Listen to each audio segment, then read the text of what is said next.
Welcome to Car Shopping Questions and Answers. If you are car shopping now or in the next 6 months, I want you to type me in the comments. My name is Deshone the Auto Advisor. That's what I'm publicly known as. And all we do here is make sure that you know how to pay less than everyone else for cars. I'm very big on that. We spent the last 3 years helping people do this. And I spent 14 years in the car business before I started this. So I want you to start typing your questions. It's very important that when you're on this broadcast, you are locked in. Block out everything else. There's a lot of stuff in this world that wants to distract you. When you are distracted, you pay more money. That is what happens. When you are distracted, you pay more money. The people who get the savings, the people who know how to pay hundreds, thousands less than everyone else are locked in. So if you're locked in, I want you to type the lock emoji, or I want you to just type locked in, and we're going to get the show on the road. This entire broadcast is brought to you and sponsored by my new digital book. It's called Cars from Home, 7 Steps to Saving Time, Money, and Avoiding Dealerships. You can get a copy in your inbox immediately for 75% off for the next 30 minutes. When you visit the site, in my TikTok bio or in my Instagram bio, you'll see a button to activate the 75% off. You won't pay the $97. In YouTube, you guys will see a comment posted for you guys. I have a link pinned for you. And if you're on Facebook, if you're watching, I have a link for you floating. You can click that and that'll activate your 75%. But it's only for 30 minutes and you'll have the entire blueprint of everything we're going to discuss today. So while you guys are typing your questions, start typing your questions. Start typing your questions. I want to talk to you about the process. Thank you, Kelly. Good to see you. The process that we use to get below market leases, new cars, and used cars. Now, I know that might sound foreign to you. The idea of having a car shopping process may sound foreign because you may be used to winging it. Oh, I just feel my way around it. I hope I do okay. That is not a recipe for success, and you're not going to accidentally get a below market price. It's just not going to happen. You don't accidentally pay less than everyone else. You don't do that by winging it. And what I want to show you is how you can do this without being a good negotiator. So we use a 7-step process. That's why my book is called Cars from Home. You can already hear our process is at home. Who likes being at home? Hit the like button if you would rather spend time shopping at home than in a dealership. Hit the like button. Our process is called Cars from Home for a reason. All of your leverage, all of your control is from home. There is no power in the dealership. That's why the only time we're in the dealership is to look at cars, to test drive, and to go home. That is what we are there for. To look at cars, test drive, go home. We are never there to buy or negotiate because you have no leverage in the car dealership. So all of you, if you're like Deshone, I'm glad. Like, I hate being in car dealerships. You're going to love what we talk about over the next hour if you lock in. If you lock in. Again, if you're locked in, I want you to type the lock emoji, or I want you to type locked in, because I only want to talk to the people. I'm only talking to you. There's tons of people that's going to come through this broadcast. They know they're buying cars this week, this month, next month. They just going to wing their way through it, and they can't lock in. And I pray that we can get them to lock in so that they can see. Because listen, watch this. What y'all going to see me sharing throughout this whole show is really the people who've been locked in before you guys. Look, people like Adina. She just graduated, got her 2024 Hyundai Elantra. She decided the lease was the best way to go for her. She's paying $365 a month, no money out of pocket. $365 a month. I know people right now. In fact, this reminds me when I was young, when I had my first, I got a Pontiac G6 lease. It was $256 a month. A friend of mine bought a car just like this, a Toyota Corolla. They were paying $500 a month. So you talk about 365, 500 and change. These are major. And now to buy a Toyota Corolla would probably be more like close to the $600 a month to buy a new one. So we're going to talk a lot about our structure here. So let's get into it.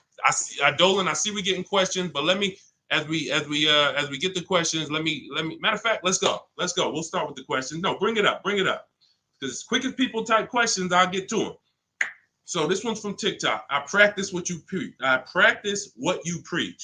lease and get the lowest payment and under warranty, it's great. I'll stay there all day at the dealership until I get my price. See, now that's the only part. I love the first part of what you said. The second part, we don't do. And I'm going to tell you why. You don't know what the bottom is. Every dealership's bottom is different. And what they want you to do is they want you to think, again, if this is your first time on a live with me, I want you to type the number 1. Type the number 1 if this is your first time ever on a live stream with me, with us, first time. You may not be familiar with what we teach here. So let's get this out of the way.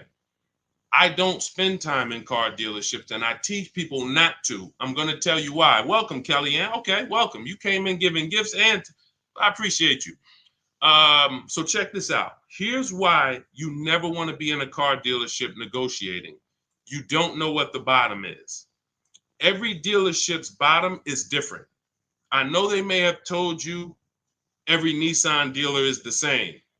It's like the Apple store. So just go to whichever one's closest. That's not true. Every dealership is independently owned and operated. They're an independent franchise and they're competing. That is what dealerships do. So here's the dangerous part. Here's the dangerous part about negotiating with one dealer.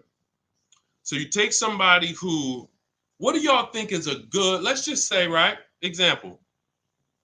Let's take a car that is $40,000 car. What do you think a good discount would be on that? What do you think a discount where you'd be like, okay, I think that feels right. Let's throw out some numbers. I told you, stay by your keyboard, y'all. Let's go. Let me talk to people that's locked in. You're looking at a $40,000 car.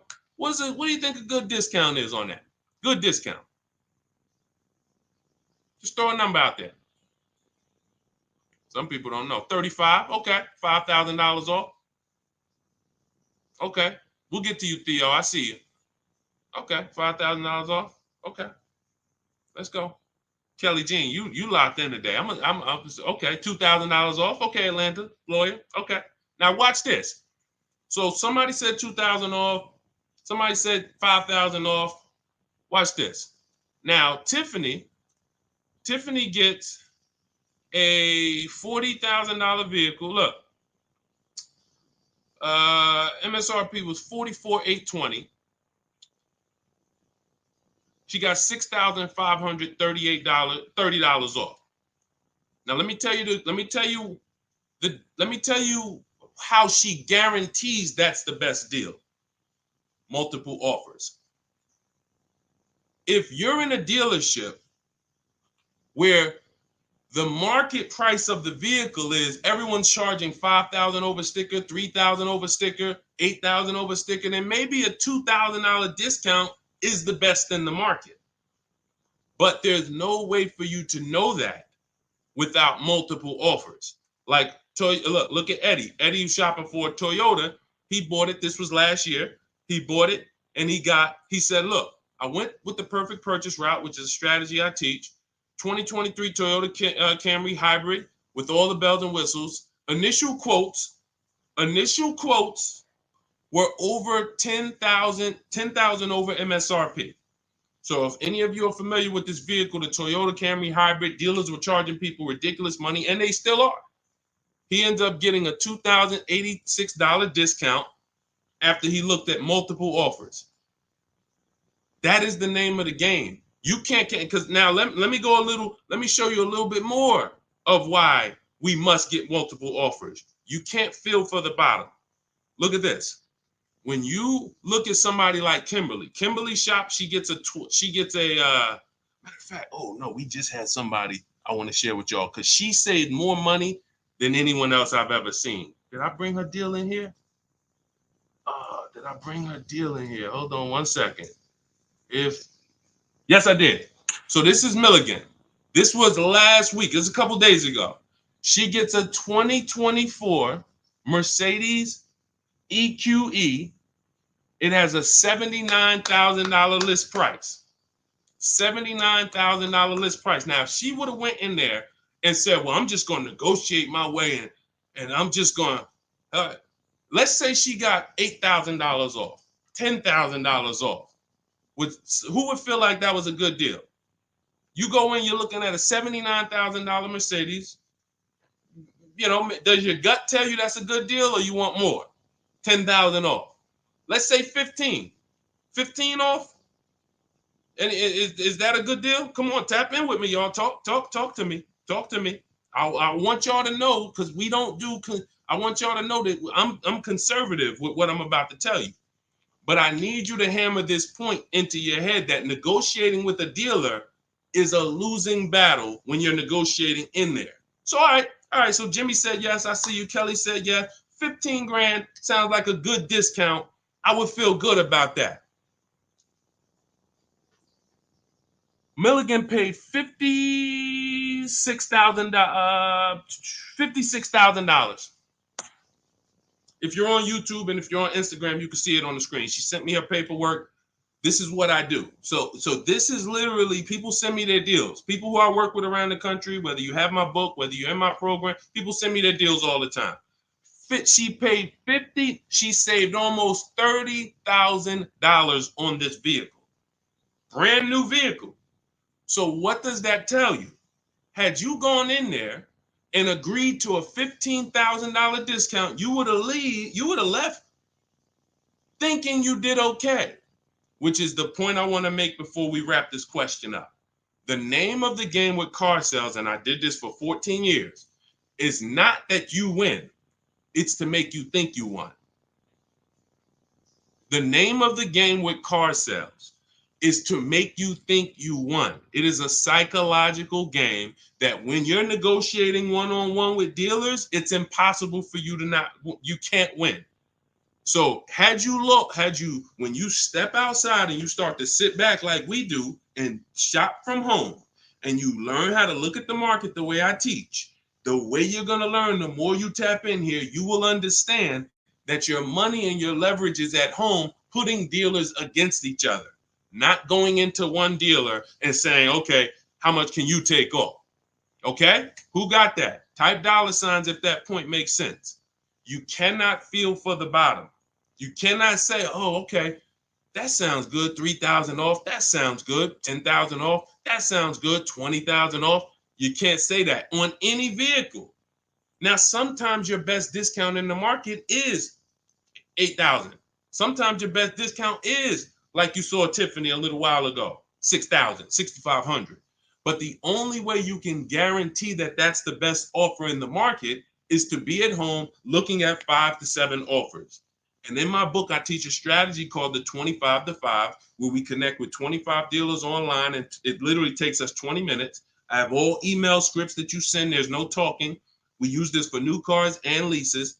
And literally, you will get 5 quotes. That 25 to 5 get you 5 to 7 written offers so that you can see what the market is. And you're going to be amazed to see that the best offer to the worst offer is so far apart. When you're looking at these 5 to 7 offers, you're going to be like, wow, how could these dealers be so different? Because 80% of them are overpriced. So when someone tells you, hey, Tiffany, that's my best offer. Hey, Taryn, that's my best offer. Barbara, Ken, my best offer. They may not be lying to you. That's their best offer. We need their competition's best offer. And that's how we make sure we guarantee the bottom price. If Milligan would have settled for $15,000 off, she would have left another $13,000 on the table. We can't leave that kind of money on the table. Okay.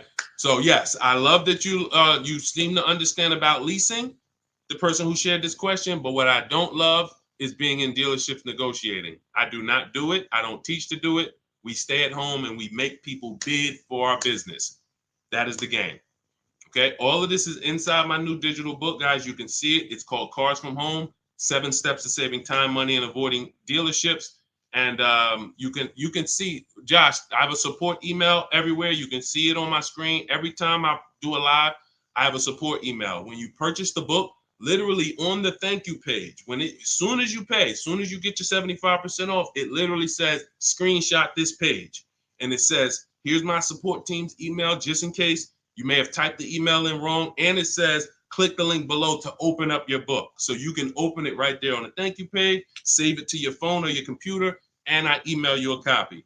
So DM me. If you don't see the support team email, we share it everywhere.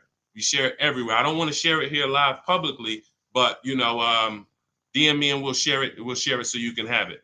All right. Hey, Deshone, I drive 31,000 miles a year. Can I still get a lease driving that much? Theo, great question. So let's talk to high mileage drivers. If you drive more than 18,000 miles a year, I want you to type HM for high mileage. Now, here's what's important for you to understand. And what I love about the way you ask this question, Theo, is you're asking to understand. You're not asking with assuming an answer. So check this out. If you drive 18,000, all right, I see you high mileage drivers. If you drive 18, I see you Toussaint. You have to think about something other people don't. This is how vehicles normally lose value. This is what I call the unseen expense. You must understand this. This is what I call car buying 101, depreciation. So the people who don't understand leasing or who tell you not to lease, they don't understand depreciation.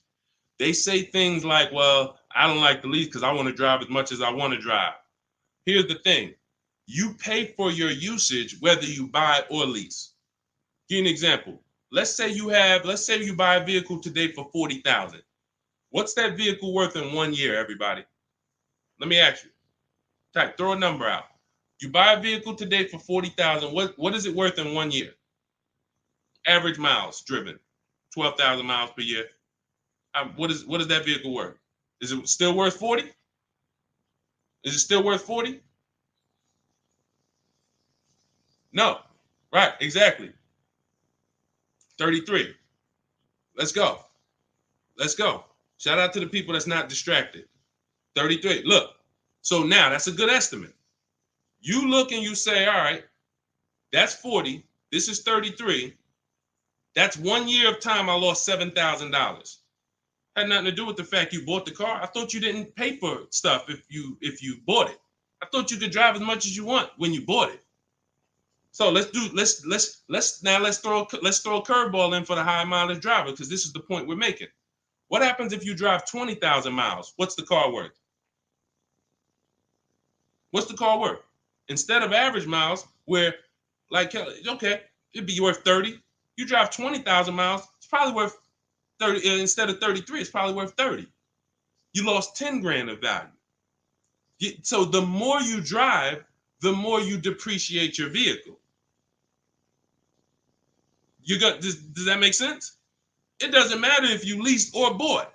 If you buy a vehicle for 40 and you put 100,000 miles on it in a year, that vehicle's worthless. You go around and you try to sell it, it's probably going to be worth $12,000 or whatever, $15,000. You destroyed the value with the amount of mileage you drive. So now once you see that, now you can get that, all right, I'm not off the hook just because I paid for my car and I didn't lease it.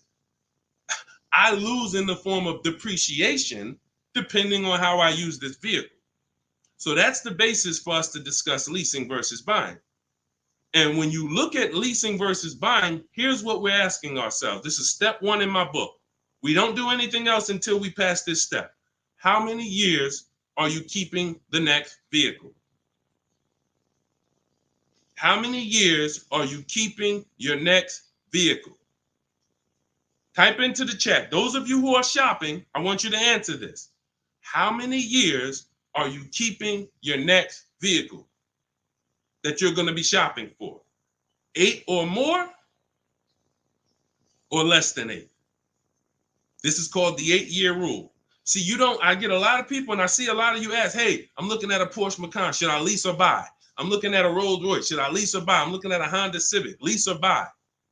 It's the same answer. How many years are you keeping the vehicle? Because here's what you need to realize. You're going to lose the most value in 5 to 7 years.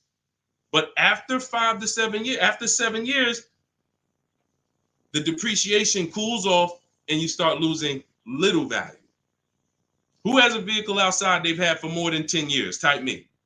You got a vehicle in your driveway right now. You've had it for more than 10 years. I want you to type me in the comments.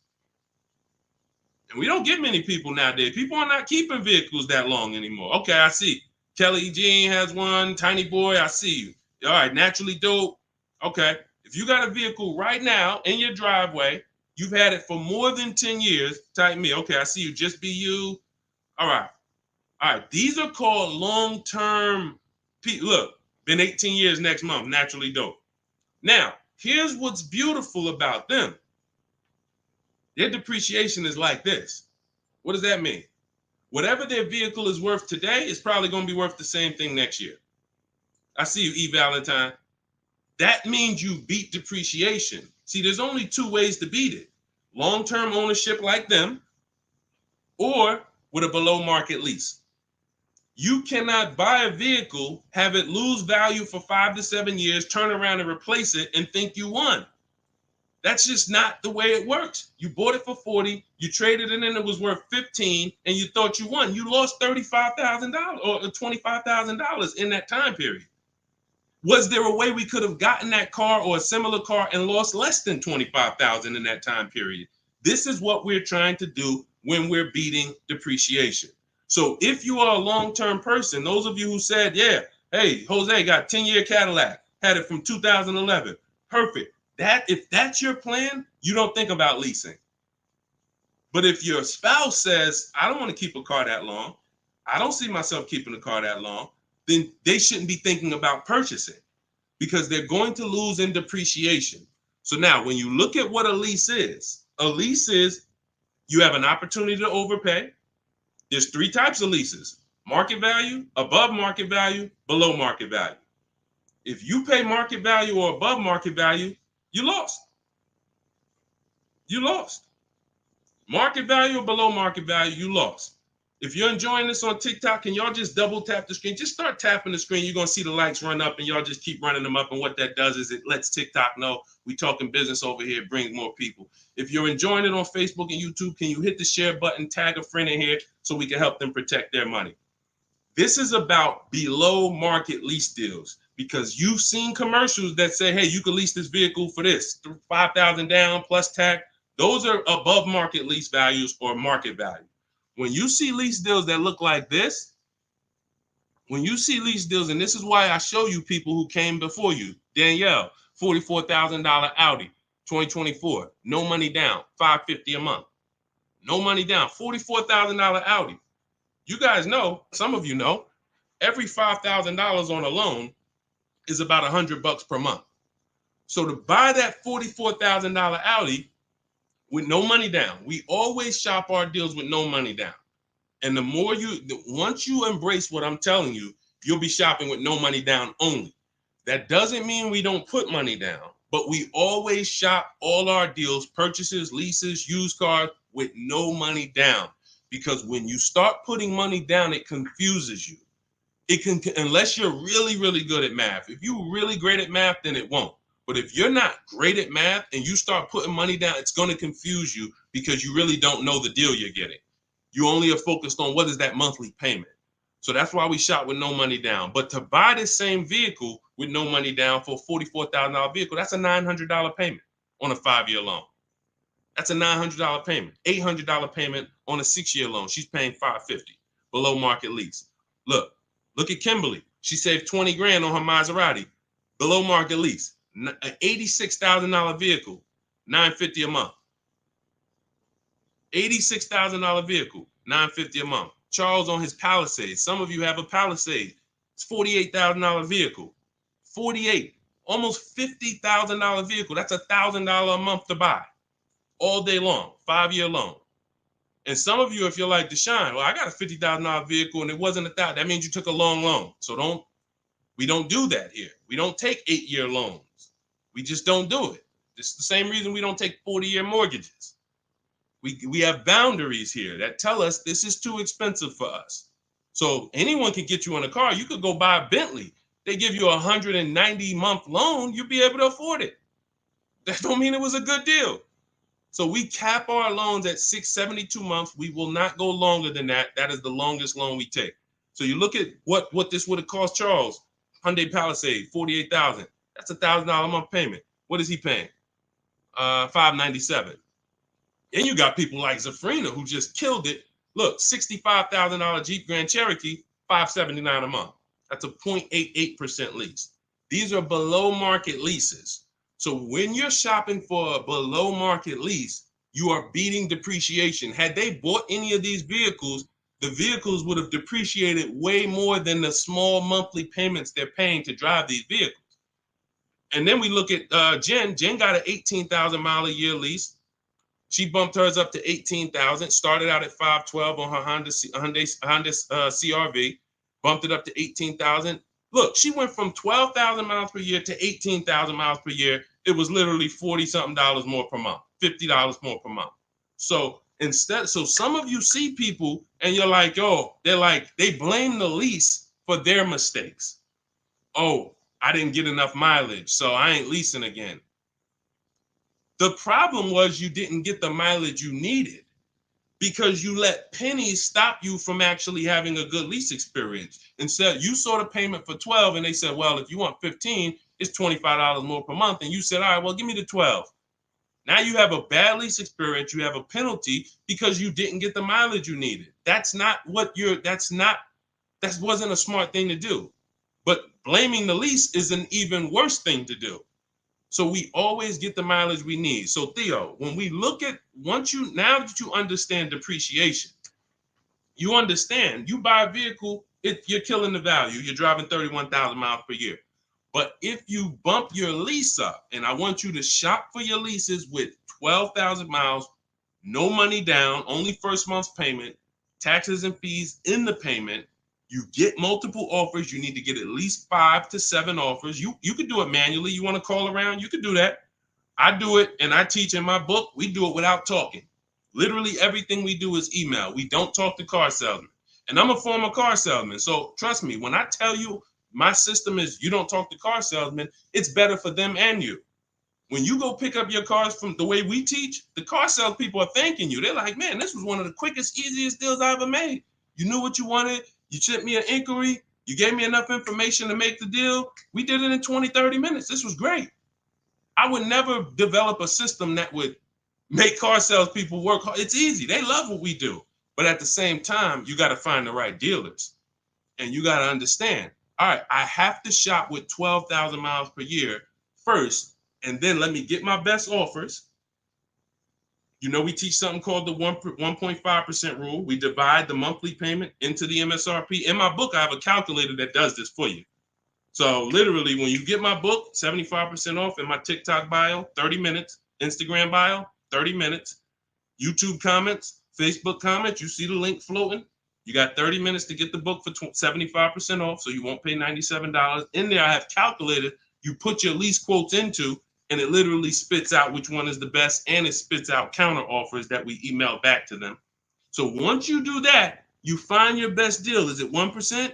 Is it less than 1% like Zafrina's? Is it 1.2, 1. As long as it's under 1.5, out of all your offers, you need to have 5 to 7 offers. If it's under 1.5, now you got good value. And now you ask them to adjust it up to 31,000 miles per year. You can absolutely do a high mileage lease. And you are going to spend less if you're a short-term driver. So I told you guys, if you were on the stream the other day, I talked about the guy that came in. He's the one taught me this, a customer. When I worked at Hyundai, I was a manager for a little bit. He came in, he had a high mileage lease on a Hyundai Sonata. I had never seen it. He had 72,000 miles on the car. And I was like, hey, you leased this? He said, yeah, I always lease. I'm in sales. He said, I used to buy my cars. I would always have negative equity. I had to do big down payments. I hated it. I started doing just a high mileage lease. He was only paying like $150 a month more than the normal lease for 25,000 miles a year. So instead of coming in with $10,000 or $12,000 of negative equity because he put so many miles on the car, he pays $150 more, drives as much as he wants to drive, comes back every 3 years, gets a new vehicle. He's not tying up money in these vehicles. Now, for those of you who are going to be long-term, like the people who we just shouted out about 8, 9, 10 minutes ago, that is the deal. You do not lease. You're going to buy, keep that vehicle until the wheels fall off. That's the win. But if you're not keeping your vehicles 8 years, you're overspending by thousands of dollars not leasing. And we prove that over and over and over and over here. I want you to get from being stuck in the middle, either get to the lease side or get to the long-term owner side. Get out of the middle. That's where the depreciation hits are. That's where you lose in resale. That's where you overspend by thousands, and I need you out of there. Okay, that's a great question, Theo. Great question. Go ahead, Dolan. Let's shoot the next one in.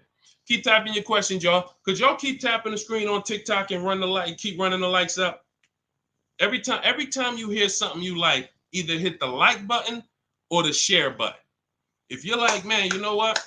Because at the end of the day, look, it's only a couple people that help us move this mission forward. I appreciate it.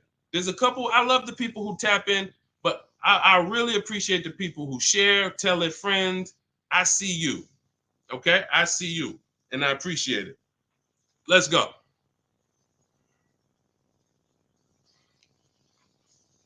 Okay, this one's from Instagram. If you negotiate with the manager, can you save because you're cutting out the sales guy? No. When you negotiate with a manager, I'm just trying. If I didn't have my way of doing it totally online by email, then I would be calling sales managers, and I'd only be dealing with sales managers. I'd be talking to at least 5. I'd be talking to as many sales managers as necessary to get 5 offers. And this is only for new cars and leases. The process for used cars is entirely different. We haven't had a question about that yet, so I'm not going to go into detail with it. But the process for shopping for used cars is totally different because that's based on marketplaces. But when we are talking and we're shopping for new cars and leases, we're only dealing with, I would only deal with managers if I wasn't doing it by email. But yeah, that's not going to help you save. What's going to help you save is getting multiple offers and seeing who's the best offer. Seeing which the first thing we want to decide when we look at a car. I was at the gym today and one of my friends showed me, hey, D, man, I'm looking at this car right here. This Lexus dealer had it on their showroom floor. I said it's 100 of them in the country. See, you fall in love with that one, and you seem to think, that's the only car out here like this, and whatever I can negotiate with them is great, man. 100 of those cars are around the country. 100. Maybe 30 of them are within 100 miles of you. My mission and your mission is to find which dealer is going to sell that car for the lowest price. That's the mission. It's very simple. And it's very simple when you're doing it from home. Very simple. We don't negotiate with one car. They're cookie cutter. I don't care if you're looking at the rarest Bentley. There's still a couple of them in the country. Because the more, when a dealer can make you think we're the only ones with this car, they can charge you what they want to charge you. And you're going to say things that are going to be like, charge me more. What does that mean? Oh, man, I ain't seen this one before. Okay, ching, cash register. You say stuff. See, I'm a former car salesman, and thank God he's put me here to do good in this world. And he's given me a heart to help people, and I just never had the heart to take advantage of people. I know the business like the back of my hand. I've been a manager at Ray Katina. We had to run our own deals. Most car salespeople have no idea what I'm talking about. Me and my friend, we were just talking about this because the places we worked at, we had a different standard. We had to know the numbers. We ran the program. Ray Katina didn't have finance managers. A car salesman who just runs back and forth, no disrespect, but you don't know what we're talking about here. You say, all right, get the customer, go get the numbers. Get the customers, go get the numbers. You won't get that. But at the end of the day, that is like this. When I tell you that when you start putting dealers against each other, it's the only way for you to prove to yourself what I'm telling you is true. I can show you people all day long. I can show you Jen. I can show you Rosalie. I can show you these people ain't me. These people wasn't in the car business for 14 years. Ansley, look, got his car in 2 days. Look, he said I started the process Saturday, made the deal Monday. Got him a 2024 QX60 Lux $58,000 vehicle, $554 a month at home. At home. He wasn't in the dealership for 12 hours to get this ridiculous price. I can show you this all day long, but until you see that the name of the game is putting dealers against each other, and when you see how much you're going to save, you'll never go back to the old way. You'll never go back to the old way that you were programmed to shop. You weren't taught to shop that way. You were programmed to shop that way. Nobody taught you to shop like that. It just was like, oh, I guess I'm going to go get a car. Let me go into the dealership. No one told you to do that. It's an indoctrination process. So you got to get the mindset first. Biggest thing. That's why that's why there's a couple things that I do to let you know it's mindset first. Without the mindset, you can't get what we're talking about. Unlearn, relearn. That means you got to unlearn what you were taught. You got to unlearn what you do. If it's not working, unlearn it. You can't relearn it until you dump the old stuff. Cars from home. That's the mindset. That's the mindset. Anytime you're spending more than a couple minutes in a dealership, you got to ask yourself, I'm definitely not doing cars from home. This doesn't feel like cars from home. If you're home more, then you should be feeling like, okay, this is cars from home. And all of this is in my, if you like, guys, you don't want to remember all of this, you just want the step-by-step blueprint, that is my new digital book. It's 5-star rated. You can Google it. It's called Cars from Home, 7 Steps to Saving Time, Money, and Avoiding Dealerships. You can get your copy for 75% off in my TikTok bio, my Instagram bio, the YouTube comments, or the Facebook comments for the next 30 minutes. After 30 minutes, price goes back up to $97. And it is worth every penny at $97. People saving $5, $10, $15, $20,000, never spending more than 30 minutes in the dealership. They pay $97 all day. We sold tons of books for $97, but $24 is better. So go ahead, Dolan, shoot the next one up. All right. This one's CPB013. Is the online price the lowest they will go on a used car? All right, so this is a good question. Is the online price the lowest they will go on a used car? If I've narrowed it down and I see a car that is priced lower than everything else on a used car, now we're talking about my multiple marketplace strategy, because this is how we look for used cars. We're looking at all the marketplaces. Everywhere there are used cars at, we're looking at them. Cars.com, Carfax, Car Gurus, Auto Trader, CarMax, Carvana, Driveway, eBay Motors. 8 marketplaces. We open these up, we start our accounts. Once we narrow it down based on title, service records, accident history. We cannot, hold on. I got a feel TikTok is telling me, let me just, hold on. Can y'all still see me on TikTok? Give me a thumbs up. Give me a 1 if y'all can still see me on TikTok. Give me a 1. I just want to make sure. I just had a pop-up message on TikTok. All right. Thank you, Tiny Boy. Appreciate it.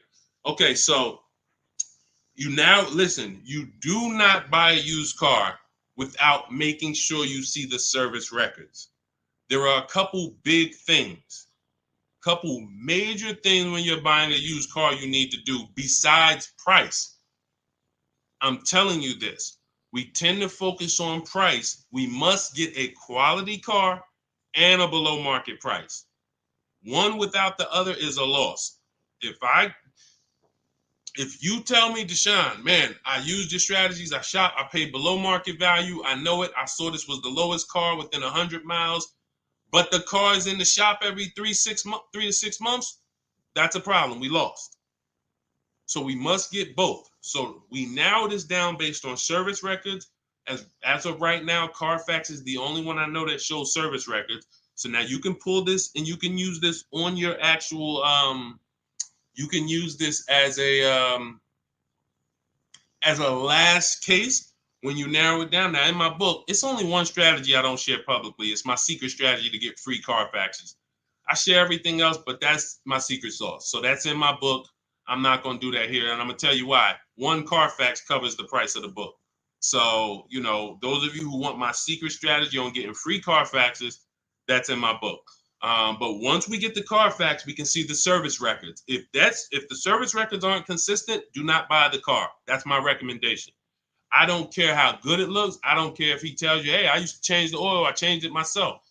Without proper service records, the engine could go before it was supposed to go. The transmission could go before it was supposed to go. Like, this is literally the worst thing you can do. And you don't want that. Okay, let that be a deal breaker. No service records, deal breaker. So another thing you do is you type the vehicle into Google. If you're looking at a 2017 Kia Optima, what you do is you type in 2017 Kia Optima reliability. Skim the articles. Just skim the first page. It don't take you 5 minutes. Look for any red flags. Owners report electric issues. This vehicle has less than average reliability. Once you skim that and you see you're either going to eliminate that vehicle or it's going to pass, after you do that, I want you to type in 2017 Kia Optima longevity. Now you're going to see websites that look at engines and transmissions and what owners say in the long term. And it'll say these vehicles may last 200 to 300,000 miles. This is how you get quality. Again, you cannot get a great price and then not a quality vehicle. It's a loss. We got tons of people, you may have had that issue. You felt like you were doing good, and then all of a sudden your car's having problems. Whatever price you paid for it doesn't matter. The car's having problems. So this is how we prevent that to the best of our ability. So you type in longevity, you may see owners report transmission issues at 80, 90,000 miles. If you're looking at a vehicle with 70,000 miles, isn't that important? Type dollar sign if you understand. If you're looking at a used car and it has 60,000 miles, you do that quick search I just said, and it says owners report transmission issues at 80, 90,000 miles. Wouldn't you want to know that? Quick search. This is 10 minutes to say this is free. Free things that take no time, that save you thousands of dollars and headaches and money and all of this. So now, once that's happening, we look at the prices. Now we look and say, all right, is this the lowest price on the market? All right. Are they going to charge any fees? This is what we need to know, CPB. Because some people will put a price online. Who's experienced that? Who's had a dealer that they saw a price online, they went in, and then it was a different price? Type me if you've had that happen to you. You saw a price online, you said, okay, price looks good. You go in, all of a sudden it's okay, but this and this, and then we got this, and then we got this, and next thing you know, you're $8,000 more than the price online. Happens all the time. How do we prevent that? We call before we go. We must verify fees before we go. So when I look at a price online, CPB, you got to understand something. There's two types of dealers. There's dealers who list used cars and they have no intention to sell the car at that price. They're going to bump the price up when you get there, and they hope you don't call. Because if you call, then they know you won't come. And in my book, I teach you how to call. We don't waste our time. We don't let anyone waste our time. While we're in a dealership that's wasting our time, the real best price car is selling to someone else.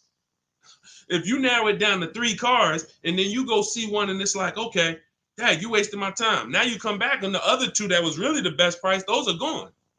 Because the best price cars don't last long. So we can't afford to let anyone waste our time. So now the goal is to see, can I get money off, but not here? We don't do that until we get there.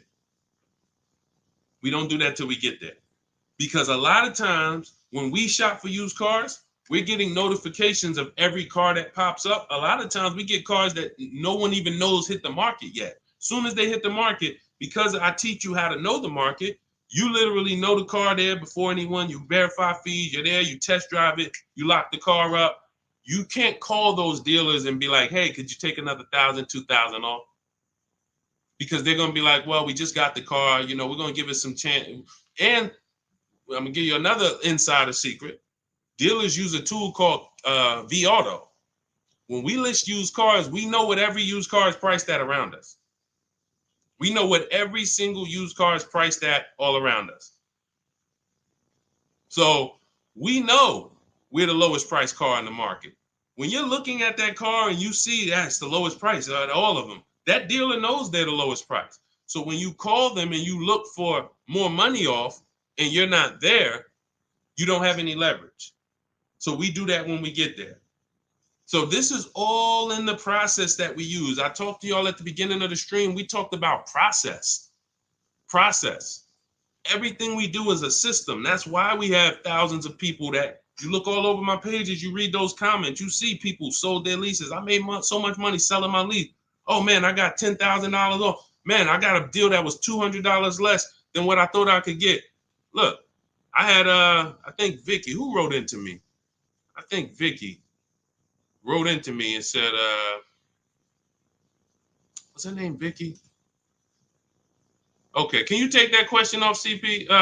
Dolan, so I can see this. Okay, yeah, it was Vicky. She said, "Hey, Deshone, thanks to your book and the methods, I was able to get my new lease for a 2024 Volkswagen Atlas for $175 less a month than my first quotes.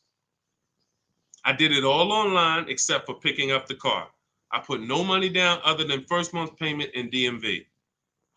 I saved over $6,000 over the life of my lease listening to your tips, using my scripts. My negotiating scripts, you don't talk, you're typing, you're copying and pasting. So if you have it, if you can't copy and paste, this ain't for you. If you're not good with a computer, you can't visit websites and copy and paste. This isn't for you. But that is the name of the game. That is the name of the game. Like, it is all about having a process, not winging it. This is a 5 and 6 figure transaction. You wouldn't wing a home purchase.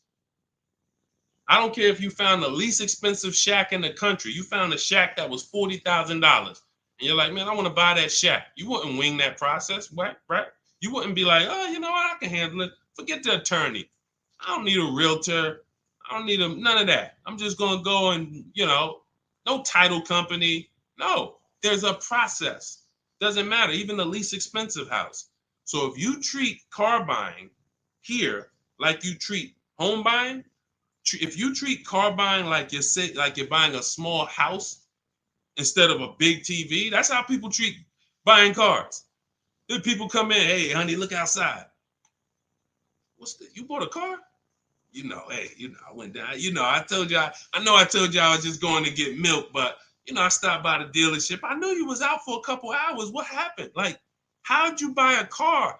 Well, I stopped by the dealership. I saw this thing and I just had to make it. You made a $30,000 transaction in minutes. Minutes.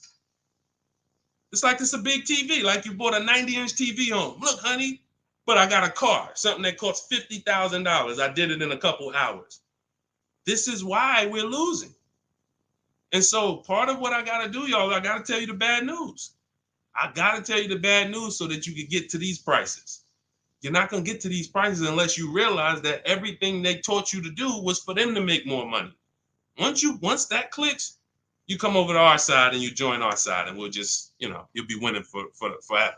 New cars, used cars, leases, high mileage drivers, don't matter. We do it all. All right, go ahead, Dolan. All right. I'm in 3/6 years in my finance car. Okay, it looks like you're about halfway in, and would do anything to pay less than $660 a month. How do you feel about refinancing?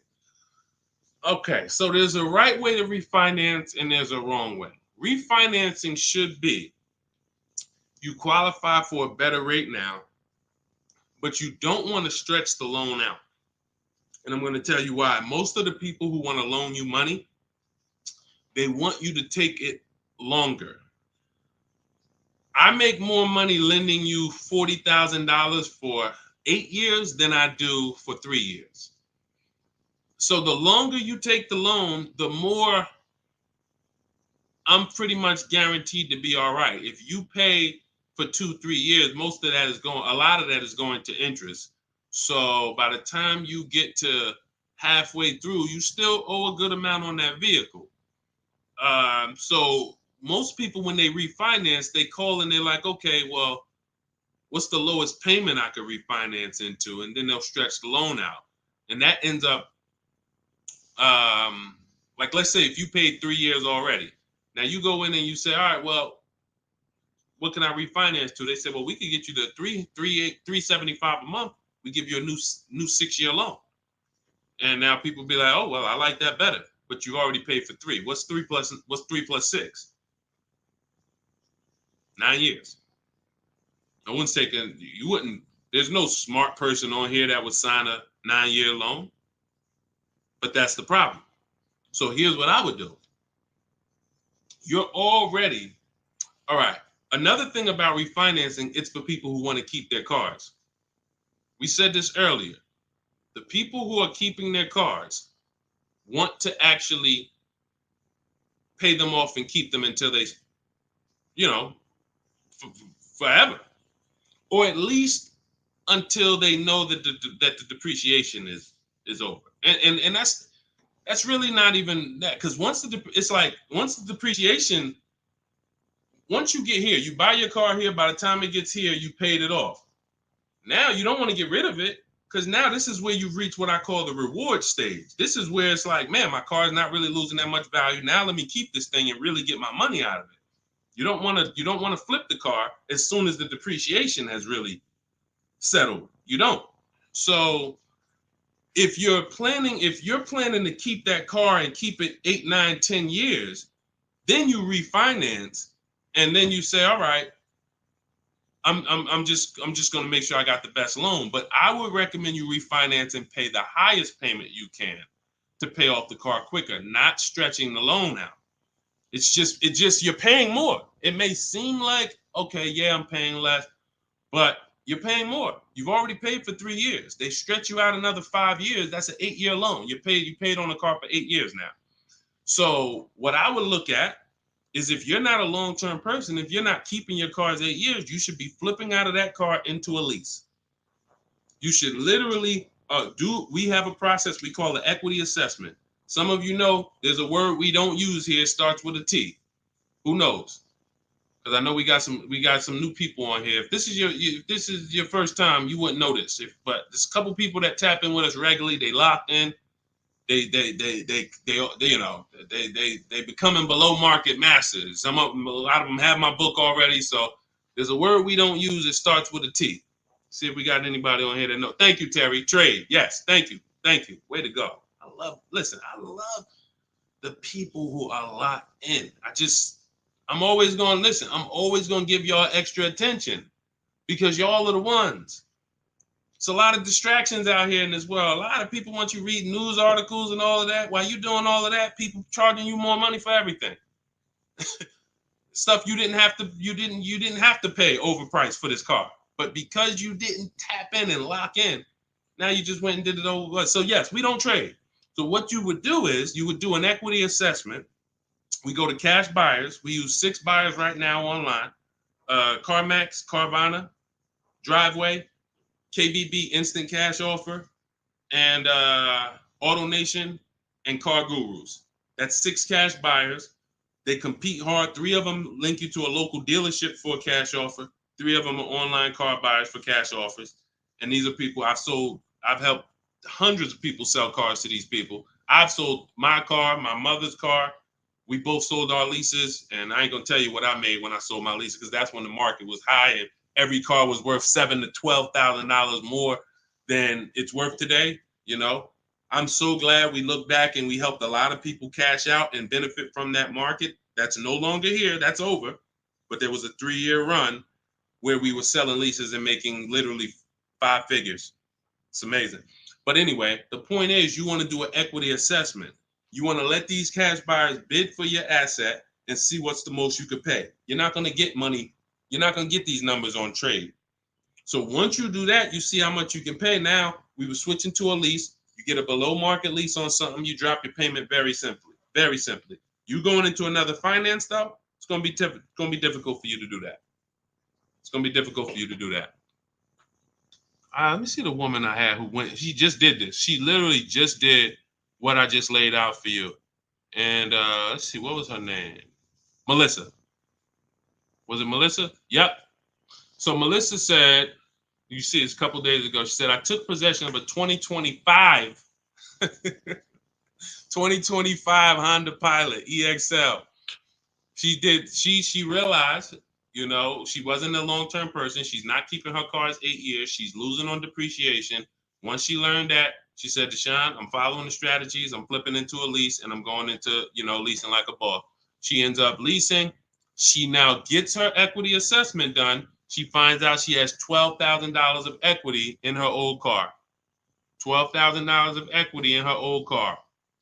Now, after she does her equity assessment, she says, all right, let me get my offers for my Honda. Let me see the dealer that's going to sell it to me for the lowest price. If you're on YouTube, if you're on Instagram, you can see this. And I can't share this on the other platforms because it doesn't let me. But if you're on YouTube, you can see Melissa's whole deal that she sent. So she ends up She ends up leasing $597 a month. She got a 15,000 mile a year lease. The Honda was, I believe, close to $50,000. Yep, it was close to $50,000. She has a $12,000 check coming that she's gonna put in her bank account. Now she was used to just flipping that over to the next car. That's how they get you. See, hold on, I got it. That's how they get you. She's used to going into the dealer. What's my old car worth? Who's done this? If you'll be honest and say, ouch, you've done this. If you can't say amen, say ouch. That's what my old pastor used to say. You can't say amen, say ouch. When you look and you go, what's my old car worth? I want to use that for a trade. I don't want to put no money down. That's why I got my old car.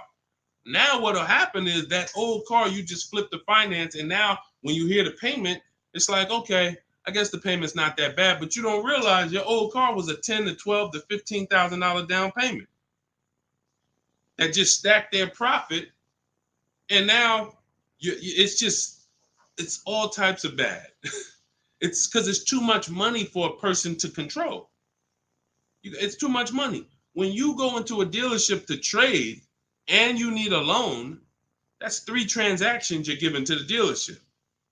3. That means I want to sell you my old car. That's 1 transaction. And instead of me making people bid for my old car, I'm just going to give it to you. I'm going to just have you be my only offer. Even though I know, well, you don't know, that's why you're not doing it. Even though there's tons of other companies who want to compete to say, hey, wait, we'll pay more than that. We'll pay more. They're giving you 10 for the trade. We'll give you 13. We'll give you 12. Like, you don't know these people exist. So you're now giving that to the dealer. Now you say, and I need a loan. You don't realize there's banks and credit unions that want to compete all around you. Hey, we could do a better rate than that. We could do a better rate than that. In my book, I teach something called the bank bidding war, where we have all of these people bid for our loan, and it doesn't affect our credit. There's a particular way we do this. It's a bank bidding war. They give you a window to shop. Now, you can't let dealers run your credit and just run you, that's different. I'm talking you rate shopping. But you're giving that transaction to the dealer without shopping it. And then you're buying a car from them, even though there's other dealers who have the exact same car that you're not getting prices from. That will sell you the car for $3,000 less, $5,000 less, $8,000 less, $15,000 less. You won't know that because you're just dealing with this one person. So that is what happens most of the time. That's why when you step into our way, you see it's totally different. You can't even mix what we do here with how y'all do it. You can't. It's oil and water. So that's how Melissa did it. The same way I just told you to do it. She said, you know what? I'm not buying these cars anymore. I'm not keeping them 8 years. If I'm keeping a car 8 years, then I'll shop to buy again. Again, for those of you who just came on the stream, if you are keeping your car more than 8 years, your next car, you shop for a purchase. New car, used car, purchase. But if you cannot tell me 100% you are keeping the car 8 years, you should be shopping for a lease. It's not even close. The prices paid, the quality of vehicles driven, as long as you're getting the right mileage you need, it's the best thing ever. New cars, and we're paying cents on the dollar compared to everyone else. But you have to bid these out. Can't walk into a dealer and say, hey, work me a lease out. You're never going to get these prices. Never. Go ahead, Dolan. Next question. All of this, for those of you who like Deshone, listen, I love what I'm hearing, man. It's no way I'm going to remember all of this. This is all in my blueprint. I'm not winging any of this. Everything I'm teaching is out of my step-by-step book. It's a digital book. It's called Cars from Home, 7 Steps to Saving Time, Money, and Avoiding Dealerships.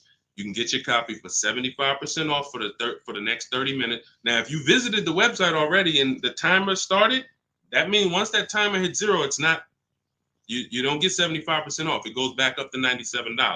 So you won't get the $24 price. But if you get there before the timer hits 0, in my TikTok bio, in my Instagram bio, you can get your 75% off. It'll be in your inbox before we even end the stream. It'll be in your inbox in 5 minutes. Now, also, we have a link in the YouTube comments pinned for you to activate your 75% off, as well as a link floating on Facebook or in the comments for you to activate your 75% off.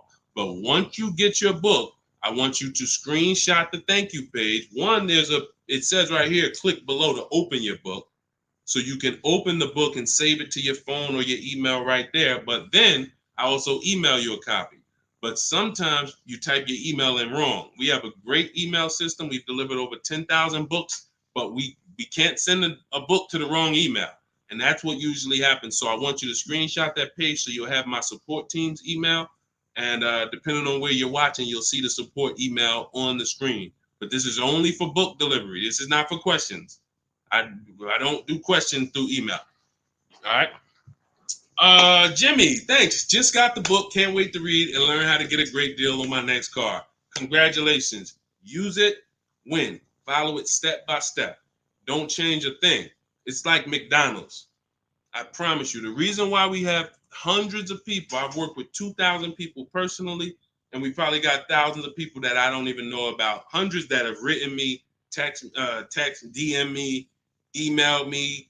But I know we have thousands of people who've used our strategies to get below market prices and enjoy the car shopping process. Like, enjoy. How about that? How about, yeah, great to pay below market prices, great to save thousands of dollars. How about enjoying something, enjoying a process of something that you're about to spend 5 or 6 figures on? Not like, oh, just get me out of here. I've had people who I've seen them. I see them at the dealership when I was in there. They can't wait to get it over with. Oh, I hate this. It's a shame. It's a shame. We enjoy car shopping. When you're in control, when you're making people bid for your business, when you see companies, banks, dealerships fighting in your inbox, hey, look at my offer. Look, hey, anything we can do? When you feel like that, you see you are the prize. You see, you're the prize. Your business is the prize. The way we shop, we're the prize. The way you've been taught to shop, you're begging. You're just begging. Come on, can you take off another 1,000? Come on, you really gonna lose a deal over, $20 a month? Come on, I know you can do better than that. You're begging. Mm-mm. Mm-mm.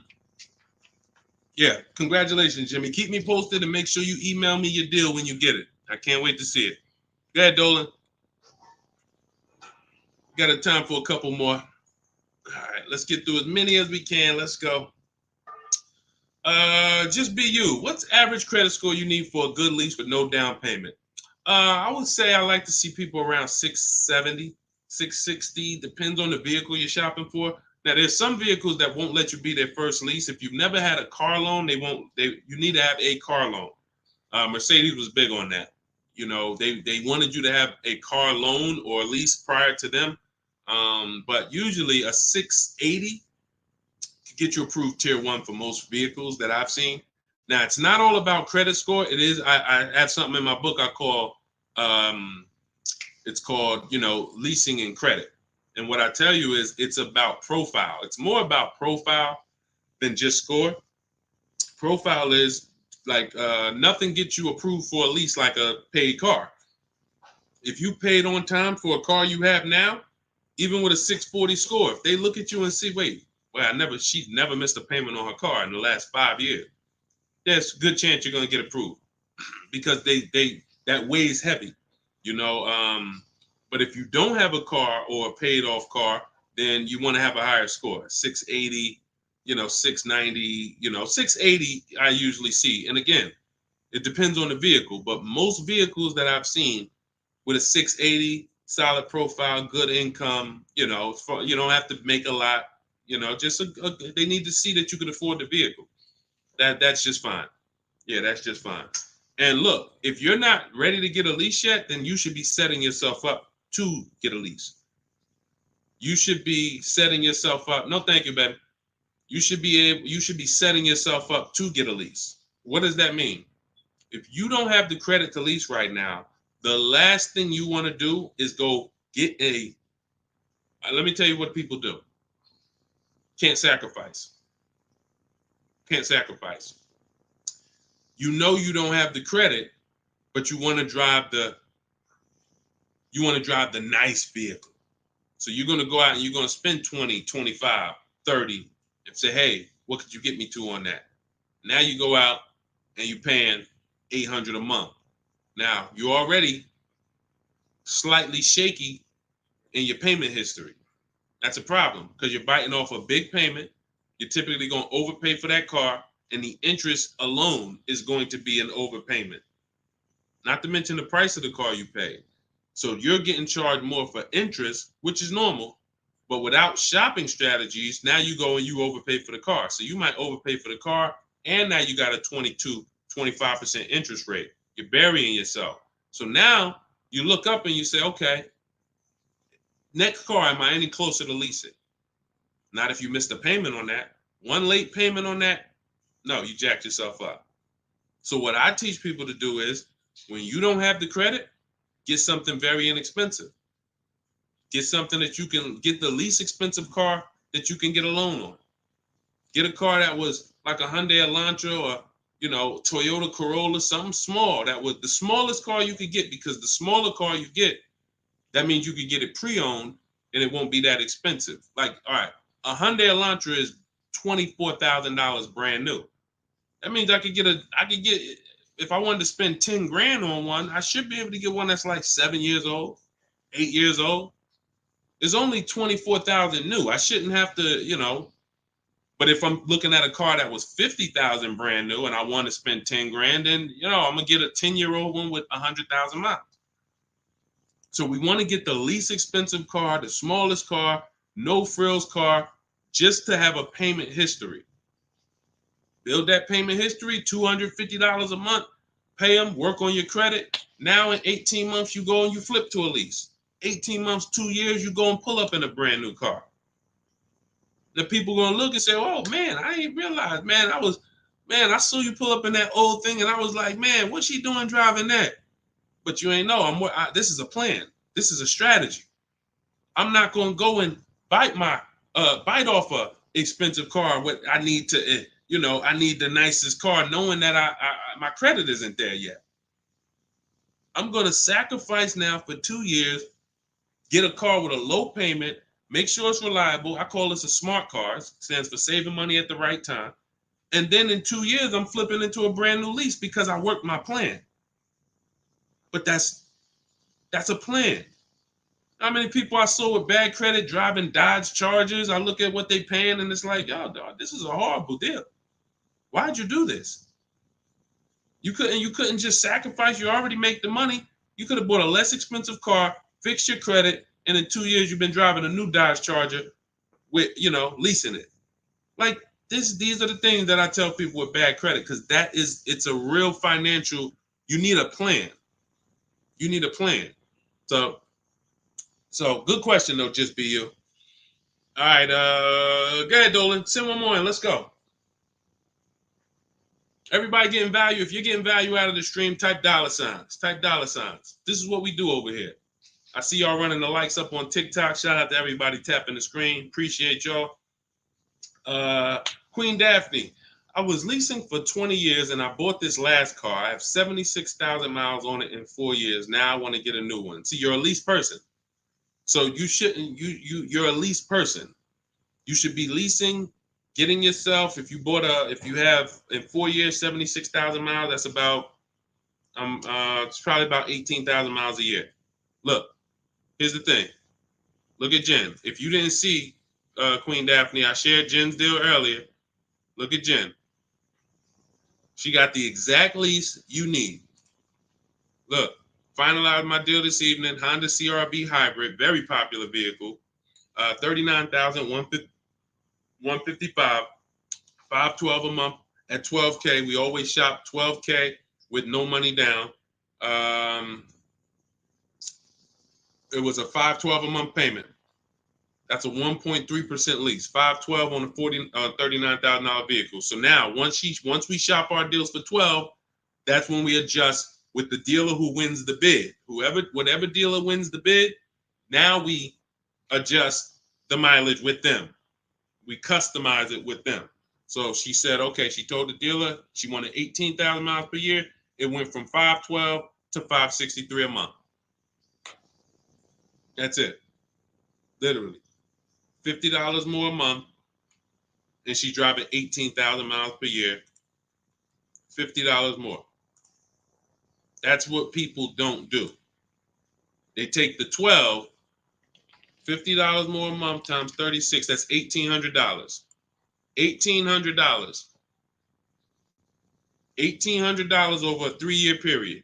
$50 more per month. She gets what she needs instead of a person who says, well, I really needed 18, but I got 12. So you got 6,000 less miles than you need. Multiply that by 3 years. That's 18,000 miles over you're going to go. At 25 cents per mile, you're going to be charged. 18,000 miles over at 25 cents per mile is $4,500 penalty. This is what we call penny wise, dollar foolish. Penny wise, dollar foolish. I'm going to pay $4,500 at the end to avoid paying $1,800 over 3 years. Y'all understand? You understand? It's always about getting the mileage you need. It's always less expensive to get the mileage you need because people think they can avoid that. They think, some of it is the dealer's fault and some of it is the person's fault. The dealer may lie to them and say, hey, if you go over mileage, don't care, just come back and we'll get you out of it. They're just rolling that $4,500 penalty over to the next car and burying it and stretching it out. That doesn't go away. You cannot, because you know why the dealer has no control over this? Because the dealer has nothing to do with that. It's the bank's vehicle. The bank is expecting you to bring back the vehicle with the mileage you said. So when you bring it back and it has 18,000 more miles, you owe the bank. The dealership is out of it. The day you buy the vehicle, that paperwork signed, the check gets cut, dealership gets paid, dealership's out of it. They have nothing to do with the car anymore. It's between you and the bank. That's the bank's car. That's why when you drop off a lease, you pay a disposition fee to get the money, to get that car back to the bank where it belongs. The dealer has to transport it to the bank. It's their car. So it's always, we always shop for what we need. And it's a small amount of money. So what you do, Daphne, is you do your equity assessment. We talked about it. If you missed it about 10, 15 minutes ago, you can go and watch the YouTube replay. Or if you want everything I teach step by step in my book, it's in my digital book. You can click the link in my Instagram bio or in my TikTok bio. You get 75% off, so you get the steps for $24. As long as you get there before the 30-minute timer goes to zero. But what you do is you do your equity assessment to find out the most money a company will pay you for your current car. See if you have equity or do you have negative equity. And once you do that, now you move into shopping for your replacement lease. And it's simple. You separate those two transactions and you'll be just fine. And it's very, very simple. But I wouldn't, unless you're keeping your car 8 years, don't do this. And this happens a lot. People who love leasing, enjoy leasing, and then all of a sudden you buy something and it's like, nah, you know what? I really want to get back to leasing. That happens. I did it. And I broke my own rule. And here's the thing. When you break your own rule, y'all see, because I'm about to replace this truck, because I thought I was going to keep it 8 years. This is why you have to know. When I bought this pre-owned Infiniti truck, I got a great price on it. Saved 42% off the original price. That's another thing we do with used car. We must know what the original price was to know if it's a really good deal. We didn't go into detail on that in this show, but that's a big deal. You cannot. How do you know you're getting a good price on a used car if you don't know what it was originally priced? What equipment it was, what packages it had in it, what was the original list price, and what's the asking price? That's how we calculate discount. I call that the true value discount. That's in my book. So, but when I got it, I got a great deal on it. Now, when I look at the money that I paid over 3 years, once I get this new lease, you're going to see that I could have just gotten the lease. I could have just gotten the lease when you compare a used car, great deal on a used car, to a lease, they're about the same money coming out your house over a 6-year period. If you got one vehicle and you kept it for 6 years versus 2 leases, it's going to be about the same money on 2 pre-owned cars. Now, comparing a new purchase to a below market lease, totally different money. thousands more for the new purchase, thousands more. We've already hit on that throughout the stream. But what I'm going to show y'all when I do this is the amount of money that I put into the car over 3 years, over the almost 2 years I've had it. I could have just leased a brand new car for the same amount.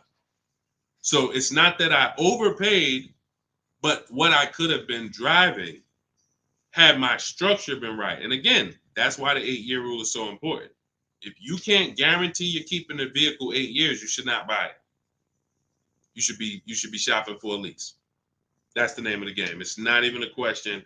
We continue to prove that over and over and over again. So anybody, if you just jumped on, you can watch the YouTube replay. You can see all the lease deals that we shared. Again, the message is get from one side, get out of the middle. Get out of the middle. You either want to be on the shopping for below market lease side, or you're a long-term buyer keeping your cars more than 8 years. Everyone who's buying their cars and trading them in, or buying them, paying them off, and then trading them in, you're losing the most money because you're on this depreciation curve. Again, we're just recapping what we covered in the show so far.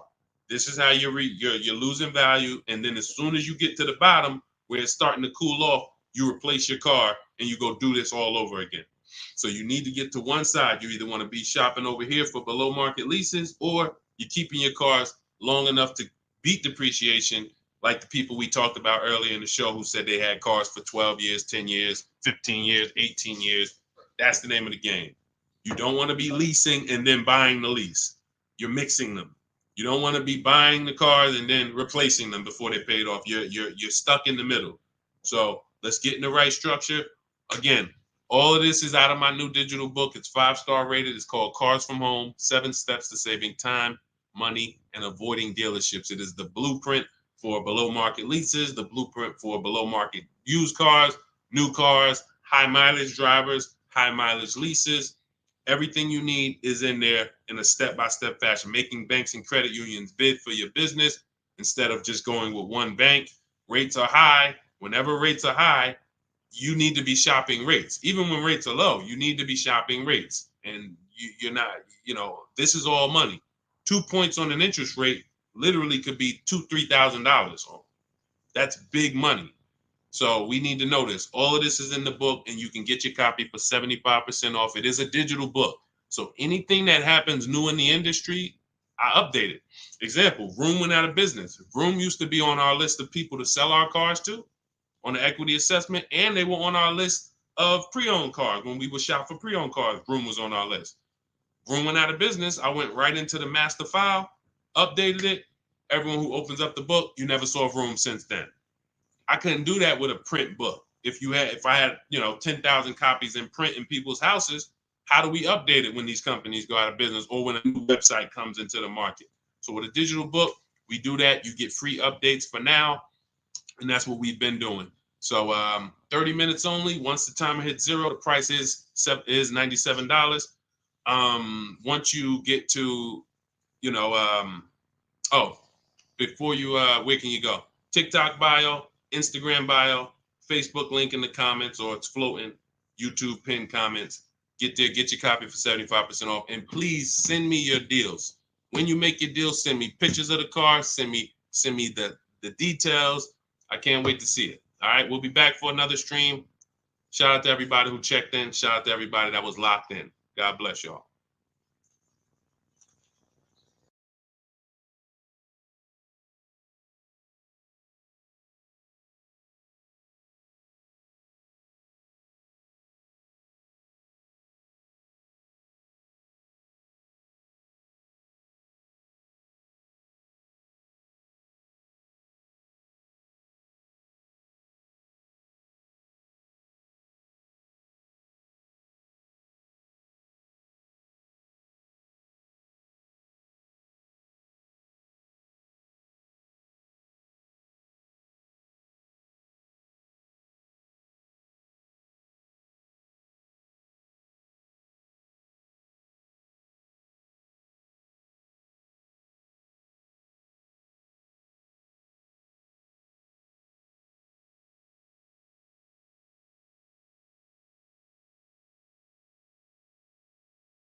Welcome to Car Shopping Questions and Answers. I am your host, publicly known as Deshone the Auto Advisor.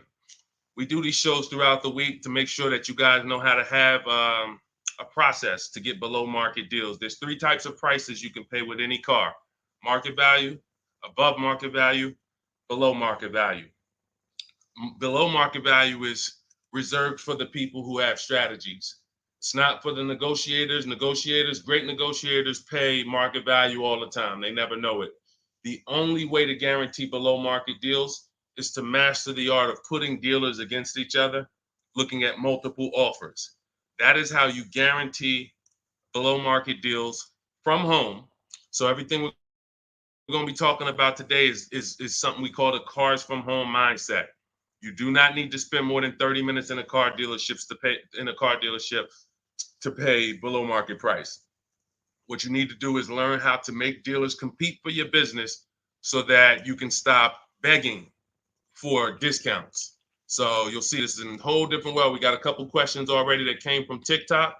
So we'll get to those. You guys can start typing your questions. We have Dolan in the background. He's moderating and he's going to bring in as many questions as we could get through in the next hour. So we're going to try to go as fast as we can. Let's get the show on the road. Everything you're about to learn is going to be out of my new digital book. It's called Cars from Home, 7 Steps to Saving Time, Money, and Avoiding Dealerships. And as part of our welcome offer, you can get a copy for 75% off. It's normally $97 and it's worth every penny. You can Google it. You can see it's 5-star rated reviews, but I want to make you a special welcome offer to get your copy at 75% off. You can get it in my TikTok bio and my Instagram bio. Just click the link and it'll activate that 75% off. And for those of you watching on Facebook, you'll see a link floating. And for those of you on YouTube, we have a link pinned in the comments for you. So, but that's only for 30 minutes. Once that countdown hits 0, the price does go back up to $97. So even if you miss it, you want to get your copy. It'll be everything we're talking about. Okay, Dolan, let's get going. You can put the first question in. This one's Angie B. How are you? So I just got pre-approved for $30,000 from Nissan. Should I ask about the interest rate and loan? Yes, you should. We don't usually, in fact, we never get pre-approved from a car dealership. Nissan is, I was at the gym earlier and somebody said, hey, I went into my Lexus dealer and, I said, you own a Lexus dealer? He said, well, what do you mean? I said, you said it was your Lexus dealer. You said, I went to my Lexus dealer. I said, that dealer is independently owned and it's for profit. It's not for you. These people are not your friends. He said, no, you're right. He said, they are nice though. I said, well, you make more money when you smile while you're taking someone's money. So there's people who make tons of money, they never smile. But if you smile, you'll make even more money. The point is to understand that someone who has an interest in making money on you should never be your only offer. Never. Because you don't know how much they've built in for themselves. So when you get this pre-approval offer, the best thing for you to do is to, all right, there's some smart people on here that know this. They know this particular part. You separate your car purchase from your loan. You can't mix these two things. I want you to start looking at Angie. I want you to start looking at your car purchase separate from your loan. There's something I call the 3 pillars of great car deals. 3 pillars. And if y'all are on break or something, or you should have a pen taking notes, unless you're gonna watch this replay, because we're gonna cover a lot of stuff in the next hour. 3 pillars of great car deals. You must get a great deal in each pillar to actually get a great deal. First pillar, who I buy my car from. Second pillar, who I get my loan from. Third pillar, who I sell my old car to. Those are 3 independent transactions. So when you give a dealer your old car, because you said I'm going to trade, now you give a dealer your loan. And you also buy a car from that dealer. You've given them 3 transactions. Each of those transactions has big money in it. How do we know each one of those transactions have big money in it? Well, I spent 14 years in the car business, 5 years Mercedes, 5 years General Motors. That's how I know. But how you can know is to look at the fact that there are companies that only want to lend you money to buy cars, and they want to fight for your business. There's banks and credit unions out there. They don't sell cars. They sell money. They sell money. They want to compete. Please give us a chance to earn your business. You're going to start doing that.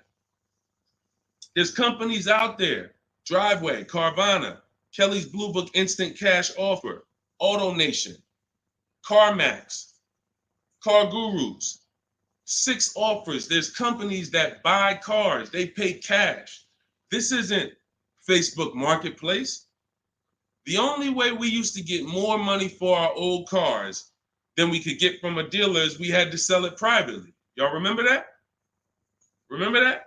If you wanted to make 2,000 or 3,000 extra than the dealer was going to give you, you had to sell your car privately.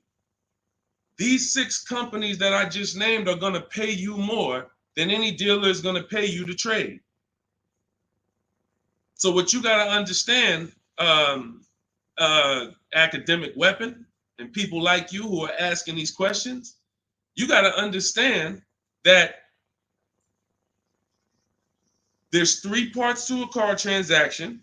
The ones I just broke down, that's if you have a trade. But now, how do you make sure that you get a great deal in each one of the pillars? It's simple. Bids. It's simple. Bids. All you have to do is embrace that.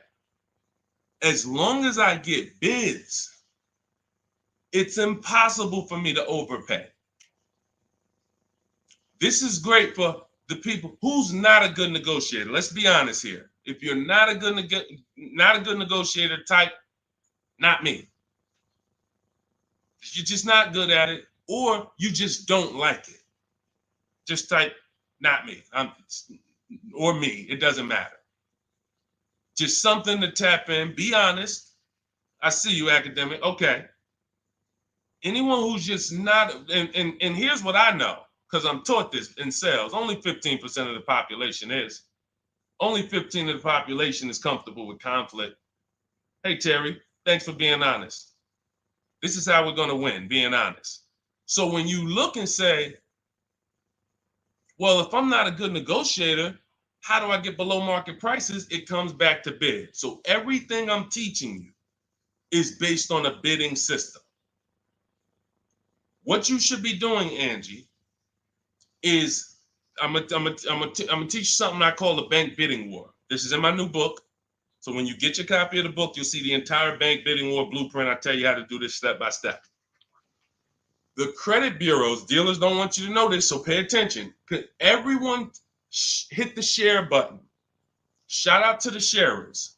I need everyone who shares to hit the share button. If you're on YouTube, hit the like button.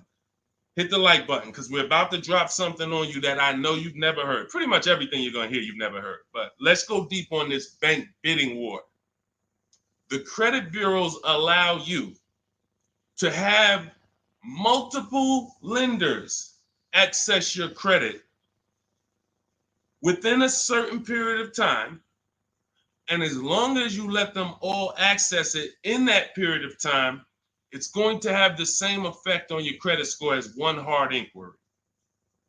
So if one hard inquiry on your credit would have lowered your score 9 points, you can have 20 and it'll lower your score the same 9 points. So obviously, if we could have one and we're going to take a 9-point hit, or we could have 20, what's better? With one person competing for our business or 20? So you cannot go into the dealers to do this. You can't say, well, I heard Deshone said I could go to this dealer and let them run my credit, and then the next day I could go to this dealer and let them run my credit. That's not how it works. You cannot do that. What you will do is you will make your deal for your car. First thing you're going to do, Angie, in the bank bidding war process is let's see, are there any special interest rates in the market? That's always step one. The bank bidding war is 3 rounds. Step one is, are there any special interest rates for the car I'm looking at? Are they running 0%? Are they running 1.9%? Anything that I know a bank or credit union can't beat at all. It's a subvented rate. It's like a rebate on a finance. It's the company saying we want to move a lot of these cars. Let's give the people low interest, no interest. Now, once I check that off, there's no special rates. Now we're moving to the next step, which is shopping for our car. Now, I have a tool in my book called the Perfect Budget Exercise. I created a calculator to do this because most of what you need to do when it comes to getting pre-approved is for budgeting. No different than buying a house. They tell you, hey, you're pre-approved for $400,000 at this interest rate and for a 30-year mortgage. Why do they do that? So you can budget. So the only purpose of a pre-approval is to budget. So the problem with these pre-approvals now is they're doing something where they're trying to get over on you. And they just see anytime the public starts to move in a certain way, here comes the scammers, here comes the wolves. Once the public started talking about pre-approvals, every bit of the conversation went there, but they don't want you to get pre-approved and shop competition. They want you to get pre-approved and locked into them. That is what you want to avoid. Anytime you see anyone trying to lock you into them, one dealer, lock me in. Hey, one dealer sent me this letter. Come get this car from us only. Lock me into them. Hey, you're pre-approved from this bank. Lock me into them. That's how you overpay. Because they don't want you shopping competition to find out that that offer from them is not the best offer. I don't care how good it sounds. It's not the best offer until we've seen 2 or 3 and 4 or 5 other offers. Then we realize, oh, that wasn't a good offer. So when they're doing these restricted pre-approvals, where first of all, they want to ding your credit with a hard pull. We don't like that. Second of all, they want to give you, they don't give you a rate, an interest, they give you a term, but there's an expiration date on it. Who's seen that? Who's seen that? Your pre-approval is only good for 30 days. Now, you done already hit my credit with a hard pull. Now I'm out here shopping, and I'm shopping with my back against the wall, and I have pressure not from the dealer that I'm buying from. I got pressure from the bank that wants to loan me money. Hurry up and find a car. If you don't find a car in 30 days, you got to come back and we got to hit your credit again. So what are you going to do when you're out there shopping and looking and you know your pre-approval expires in 2 days? You mess around and take something that you wouldn't have taken if you didn't have that deadline. So this is not what you want to do. This is not what you want to do. Hold on one second. Hold on. And I asked the people before when we did another stream, I said, hey, do you guys want me to do these quick skim over answers so we could get 20 questions answered in an hour, or do y'all want me to go deep on these subjects? And everybody said go deep on it. We like that. So that's the consensus. We don't do fluff answers here. This is car buying. This isn't, buying a pair of shoes. We go deep on answers. So we stay away from these because those were the games. These are the games these lenders are playing now. They don't want us shopping them. They don't want us shopping their competition. They're making a ton of money on interest, charging 7, 8, 9% interest, 10% interest to people who aren't shopping their competitors. We don't do that. What we're doing is we are going to, once we see that there's no special interest rate, we move into shopping for our vehicle. Now we're getting bids. Once we find the best offer on our vehicle, new car, used car, we lock it up with a deposit. We never take on the spot delivery. Type a $sign if you understand. Type a $sign if you've ever taken on the spot delivery from a car. You went in, signed the paperwork same day, took it home. Type a $sign if you've done that. We don't want to do that anymore. I'm going to tell you why. On a finance, you don't have an opportunity to shop rates. You got to shop rates. From now on, you will be shopping rates. You're going to have 5, 10, 15 lenders compete to see who's going to give me the best rate. Because if I pay 7% on a $30,000 loan, but I could have got 5.29%. That's probably $1,500.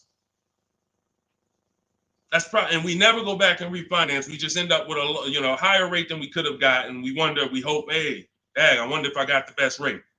This is what's going to eliminate that. So you're going to put the deposit down. Hey, I'll call you tomorrow. I'm going to go shop my lenders. And here's what we do that no one is teaching. We always let the dealer see if they can beat the rate. We do not only strictly go with our lenders. We don't have enough lenders to do that. If we had 20, 30, 40, 50 lenders that we were shopping, we got like, I show you how to reach out to about 5 in my book, but the dealer might have another 12, 13, 15. So we want all of these people competing. That way we guarantee we got the best rate. So what I want you doing, Angie, is I want you to not focus on one dealer's offer, one Nissan offer. No, that means nothing. You want to learn to separate your transactions. We've talked about the 3 pillars. You're going to bid each one out. And the best part about bidding is you can do it all online. You can do it all from home. 90% of what I'm telling you, 90% of how we buy cars and the people you're going to see, I'll introduce you to over the next hour. You see a lot of people who learn from me. It's from home. That's why my entire process is called Cars from Home. The book is called Cars from Home. It's a digital book. It'll be in your inbox in 5 minutes, but you got to get there before the 30-minute timer goes down to get you 75% off. It's normally a $97 book, worth every penny. But for the next 30 minutes, if you haven't visited yet, you can get your copy for 75% off. Go to my TikTok bio, the Instagram bio. Don't miss it. You can come back to the broadcast. We'll be here. YouTube, we have a comment pin for you. On Facebook, you guys can see the link floating. Get your 75% off. That way you have all of this stuff step by step for the rest of your life. And when things update, I update the book. So that's another reason I love a digital book, because things happen, things change, new websites come out, boom, I go right in, boom, boom, update it. I don't charge you. Hey, you bought my book 18 months ago, but here's version 2. Send another $32 to, no, I want people to win. If you want to win, you're going to win with me. That's it. I'm not looking to nickel and dime people. That book should be $500, but at the end of the day, I want people to win. We want to make it accessible for everybody. Go ahead, Dolan, shoot the next one in. Skinner, good to see you, my man. Always checking in. Always good when I see you. What's going on? Let me get this book. Go ahead, Angie. Use it and win. Use it and win. All right. What's up, Yo? Good to see you. How can I get your people to help me out? I'm trying to purchase a vehicle in the next 2 weeks. We have a Shop with Deshone program. It's been out. I shop with people all around the country. So I always say, get in where you fit in. Some people are do-it-yourself people. Anyone who's a do-it-yourself person, we have the master blueprint. It's step-by-step. There's different paths. So you're not reading a book on leasing, buying new cars, used cars, high mileage driving strategy. You're not reading all of that and then trying to see what I do. There's paths. I basically have it like the warp zone. If y'all ever played Mario, if you're on a lease path, I have links in the book to keep you on the lease path. You're not reading used car stuff if you're leasing. It's going to confuse you. So, but that's do it yourself. That's the blueprint. Some people are like, okay, I want to do it with you, Deshone. Can we work together? How can? Yeah, we have that too. And we have to. So I put the information out. There's no excuse. There's no excuse for you 2 years from now being on my live and saying, hey, I'm still trying to figure out the car buying process. There's no excuse. You got a 14-year veteran here who nobody in the industry can control me because I don't work for a dealership. So I tell you everything that I do to buy cars below market value, lease cars below market value. All the people that you see, you guys know, if you've been on any of my streams, you know we share 10, 15 people an episode sometimes who are reporting their deals. So at the end of the day, you get in where you fit in. Get in where you fit in, but find a place to get in. I don't care if you watch all my free videos on social media. Now, once you get my book or you work with me, you can stop watching those videos. There's no point in you watching my videos warning people when you're inside with me and you got my blueprints. So it's just about getting where you fit in. That's all. Go ahead, Dolan. All that information was Shop with Deshone. That's all in my bio. That's all in, any of my bios too. So what are the 6 companies to sell your car to? Great question. Make notes. CarMax, Driveway, Carvana, Kelly's Blue Book Instant Cash Offer. Do not use the Kelly Blue Book algorithm site where you just put your year, make, model in, boom. Your vehicle's worth $18,000. Do not use that. That is worthless. The only thing that matters is cash offers. That's all that matters. These are people who literally, they either send an inspector to see the car, or you go to a local spot, have the car inspected, they go and they cut you a check. Like it's like that. They don't negotiate. Sometimes Kelly Blue Book will patch you into a dealer and they'll say, hey, I might be able to pay more if I see it. We don't usually fall for that. We want strictly, hey, there's no used car manager in this world in this country who can't put a number on a car sight unseen. Like literally seeing it, that car is worth about this. That's what they do all day long. Look at cars in auction, make offers, make offers, make offers. So all of this stuff can be done online. And these are the people who pay more than, see, you're not going to, once you use this process, you're getting bids. Remember that. So if you're like, hey, I'm looking for a 2019 Honda Accord, I'm going to show you how to see the entire market. Because the problem is, there's another guy at the gym, because people know me locally, a couple people know what I do, and they'll come up to me, hey, I'm looking at this car. I'm like, look, I don't do this. I don't do this. I don't care how close you are to me. Like, I don't do this anymore. But, you get the same information. We've laid out the path. But he showed me, I just saw this car, though. I was looking at it. I said, there's probably 50 of those cars within 100 miles. There's definitely 50 within 300 miles. So the whole idea, remember, you have to know the goal of the person trying to sell you something. It's to lock you in to them. They want you to think this is the only one. This is the only offer. No, there's cars are cookie cutter. If y'all ever see these new cars come off the truck, you'll understand. Oh, they sent 4 of those black ones. There's 4. These cars are cookie cutter. And all of these dealerships are competing. So when we start bidding and getting bids and we find the lowest price car in the market, we get the lowest offer on a lease, on a finance. I have all of this in my book. We do this by email. With a used car, we go on the marketplaces. We go on, it's like shopping on Amazon or BestBuy.com or Walmart.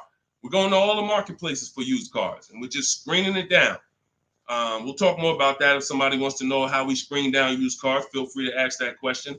But the point I'm trying to make is, once you have found the lowest car in the market, that dealer knows they're selling that car at the lowest price in the market. So they cannot turn around and beat all of these other offers that Carvana and CarMax and all of these companies made to buy your car. They'll be out of business. You can't be the highest price.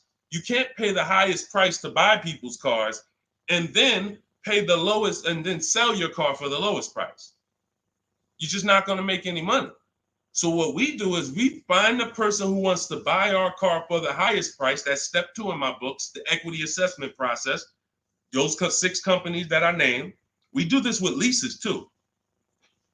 We sell leases too.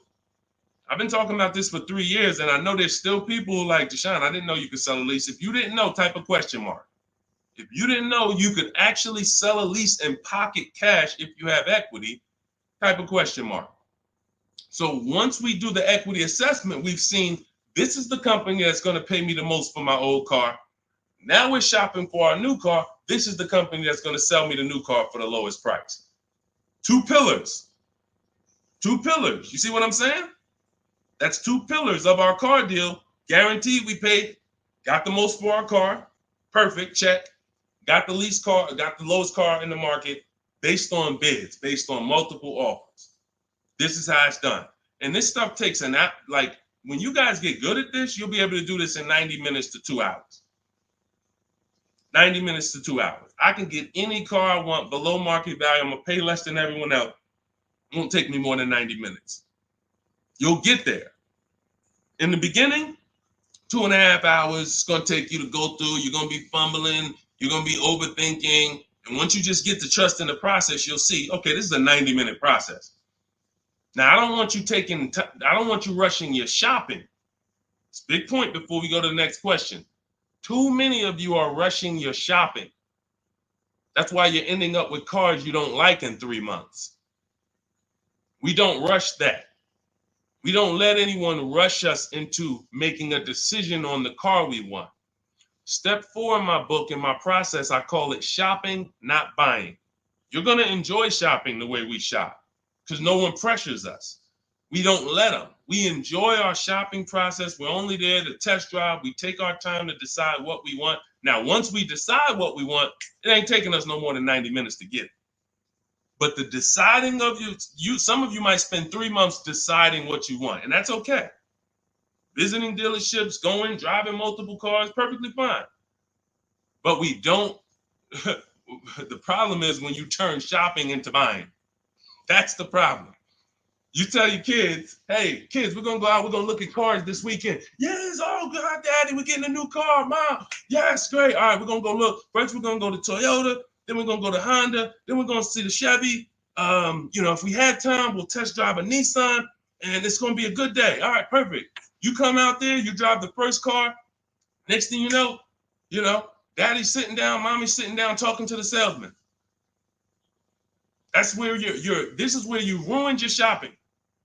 You ruined your shopping.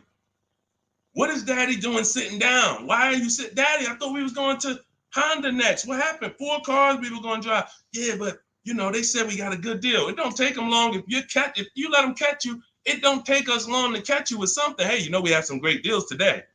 The manager said this morning, we're not going to turn down any good deal. We're so far behind our goals. Anybody who makes us a reasonable offer today, the next thing you know, you're not shopping anymore. You're talking about buying. Y'all see the difference? Type locked in if that makes sense. That's why we had a specific step in our process. It's step 4. It's called shopping, not buying. Shopping is deciding what you want. Buying is coming home, getting multiple offers on what you want. And we don't mix those two. This is how you enjoy the process. This is how you wake up in 6 months and you still love the car because you took enough time to make your decision and you didn't let anyone rush you. We're not gonna let anyone rush you if you're doing this my way. Go ahead, Dolan. Roll the next one. But yeah, get those 6 companies. Get your equity assessment done. What's up, Terrell? Good to see you. Deshone, I sent out the initial contact template to the dealerships, and a lot of them are trying to get me to come in. That's why we have scripts. Listen, here's what I say to people that I work with. Whether it's most of the time this is people I'm working with in my coaching program but here's what I say. I tell you up front, 80% of dealers are overpriced. 80% of dealers are here to make the process difficult because the more difficult they make the process, the more money they make. It's very simple. When you get my book, I have email scripts that reply to everything. For example, Terrell, when you open up the script for the initial replies, you'll see when they say, hey, when can you come in? We copy and paste. Actually, I'm going to be doing my entire process online. Do you have a car that I'm interested in? Do you have a match? Every script ends with a question. Whenever you are emailing a dealer, it should always end with a question. Somebody said, how much is the book? It's normally $97. If you go to my TikTok bio before the actual 30-minute timer gets to 0, you can get it for 75% off. So it'll be $24. So everyone who's visited that site already, if that timer started, it's going. So once it gets to 0, the price is $97. That's just our welcome offer for our new people. And you have a link in the YouTube comments as well as Facebook floating. You guys can see it. Instagram bio. Go activate your 75% off. It'll be in your inbox in a minute. But that's the whole thing. So let me read the rest of your question to see if it was something different. And a lot of them are trying to get me to come in and talk to them and test drive. What to do next? Resend another template. Well, there you go. No, you don't resend another template. We actually use the scripts. See, the reason why I know everything they're going to say is because those are templates too. When you guys get these emails, who gets the emails from dealerships? Hey, Jane, we love your 2016 Kia Sorento. We have a customer looking for that. My used car manager just said he needs that vehicle. Who's gotten that? Who's gotten those emails? Type me. Type me if you gotten it. Hey, I can get you out of good news. We looked at your 2021 Honda, and turns out we can get you in a new one for around the same price. When can you come in? Or when can we have a conversation? Right? Thank you, Dion Skinner. Okay, look, how do we know? How do I know you all are getting those? Because we sent them from the dealership. We sent them from the dealership.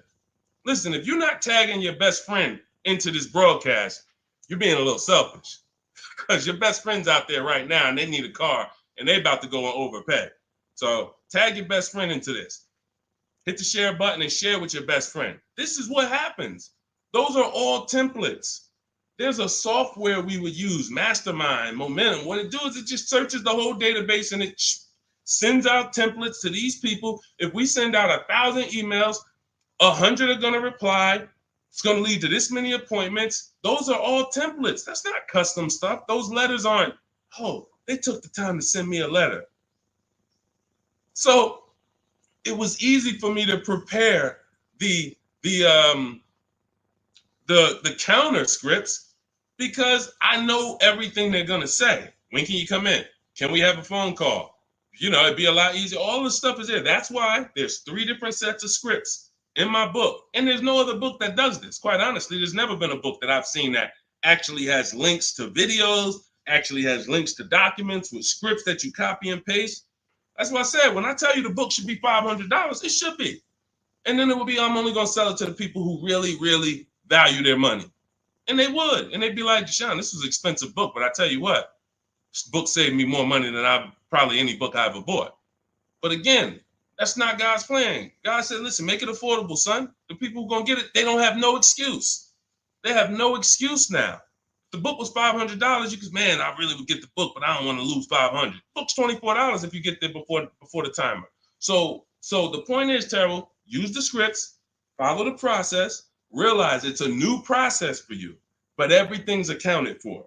Everything in the process is accounted for. Just use your scripts. Everything they say, copy and paste, and keep the conversation moving on your terms. And don't try to turn an 80% dealer to a 20% dealer. They're not going to be that. They're doing what they're supposed to do. Let them eliminate themselves.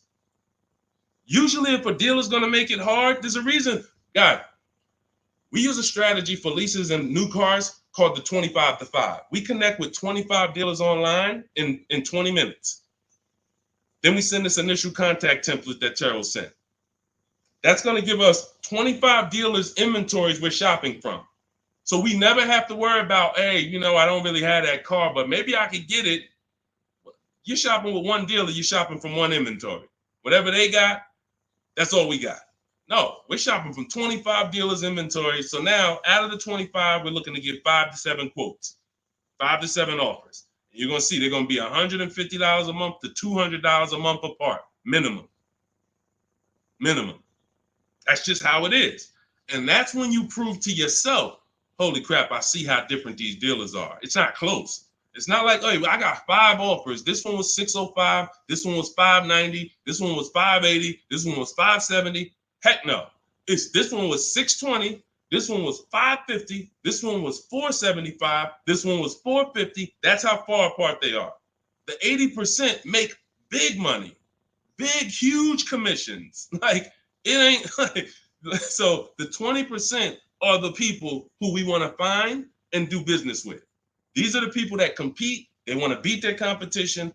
We find them and we buy from them. Great question. Thank you, Terrell. Good to see you. Next question, Dolan. Oh, man, good question.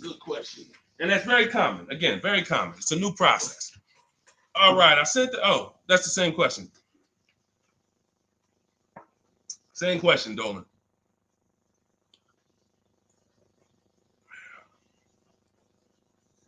What's up, Jaden? Buying my first used car this year. All right, putting $10,000 down with fair credit and a trade in worth $1,000. How do I maximize for the best car possible? First thing we want to decide is, should we be buying or leasing? This is very important. Now, I know many of you were taught on here, never lease a car.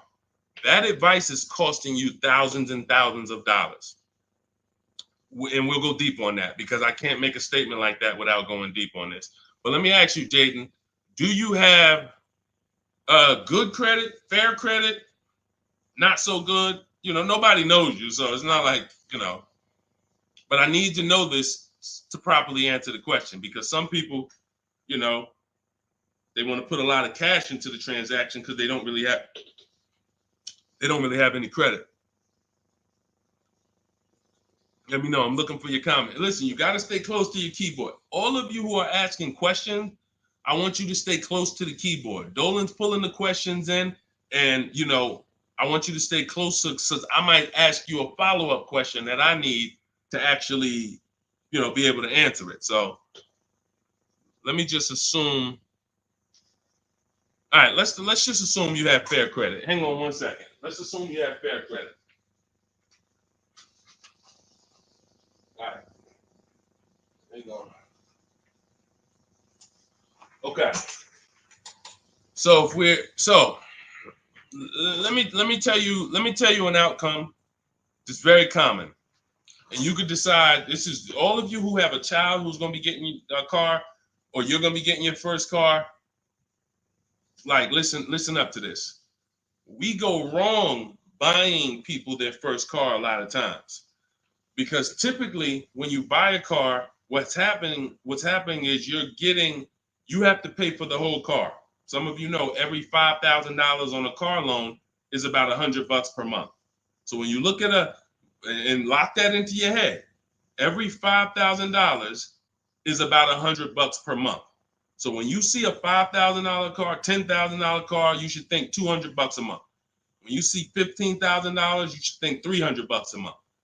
These are safe parameters for you to make sure you're not overcharged. You have to be able to understand a $50,000 car isn't going to be $500 a month to buy. It's going to start out around $1,000.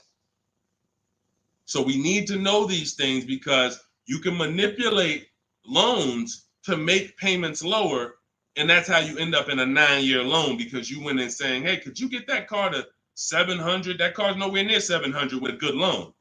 5 years, 6 years is the longest we go. I have a rule in my book called the Rule of 72 and the 10th birthday. 72 months is the max loan we take, and the car should be paid off by its 10th birthday to avoid problems. So by the time a car turns 11, car should be paid off, so that way you could actually put money to the side for maintenance.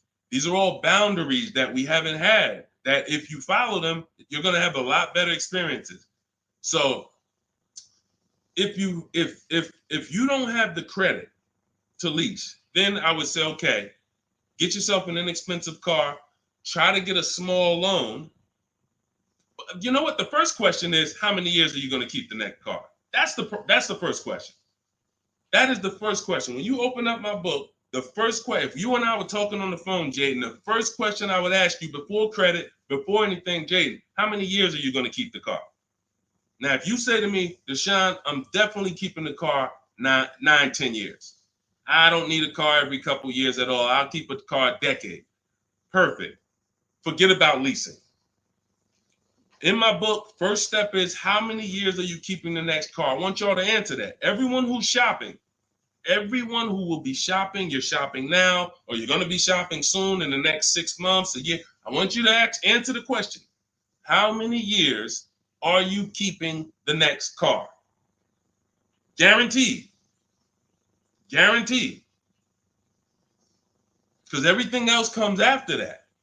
When you're going to keep it 8-9 years, I'm going to show you the steps you need to make sure you get a car that will last 8-9 years. Plenty of people say, oh, I wanted to keep the car a long time, but you didn't take the steps to make sure you got a car that would last that long. So everything comes from this question first. How many years are you keeping the next car? So now, Jaden, let's say you say to me 8-9 years. Perfect. So now what we're going to do, we're going to the purchase path. Not thinking about leasing. New car, used car, based on budget. Based on budget. Now you said you have a trade-in worth $1,000. I'm guessing it's an older car, so you can still put it through the equity assessment. But if you're saying it's worth $1,000, who told you that? See what I'm saying? See, the highest offer for your car is what it's worth. I want y'all to get into the habit of getting offers so that you know exactly what your car is worth, not letting one person tell you what your car is worth. So now let's just say, for example, your car is worth $1,000. Now we're looking at, well, do we get a new car or pre-owned car? And if we get a pre-owned car, here's how we determine new car versus pre-owned car. Budget is one. Now let's say you could afford both. I could afford a new, I could afford a new pre-owned. Which one? Well, it's based on values. Some people, you only get a new car every 10 years. You're like, hey, I want to get me a new car. Because at the end of the day, over a 10-year period, the amount you pay for the new car, you'll get some of it back on the back end. And some people are like, I want to get a new car every decade. I want to treat myself. I could afford both. Some people are like, hey, I can afford both, but I'd rather knock 30% off. I don't need the latest one. I'd rather knock 30, 40% off what the price would be. It's just different values. There's no right or wrong there. In my book, I teach you both of those things. When you get to that step, that's how I help you make a decision.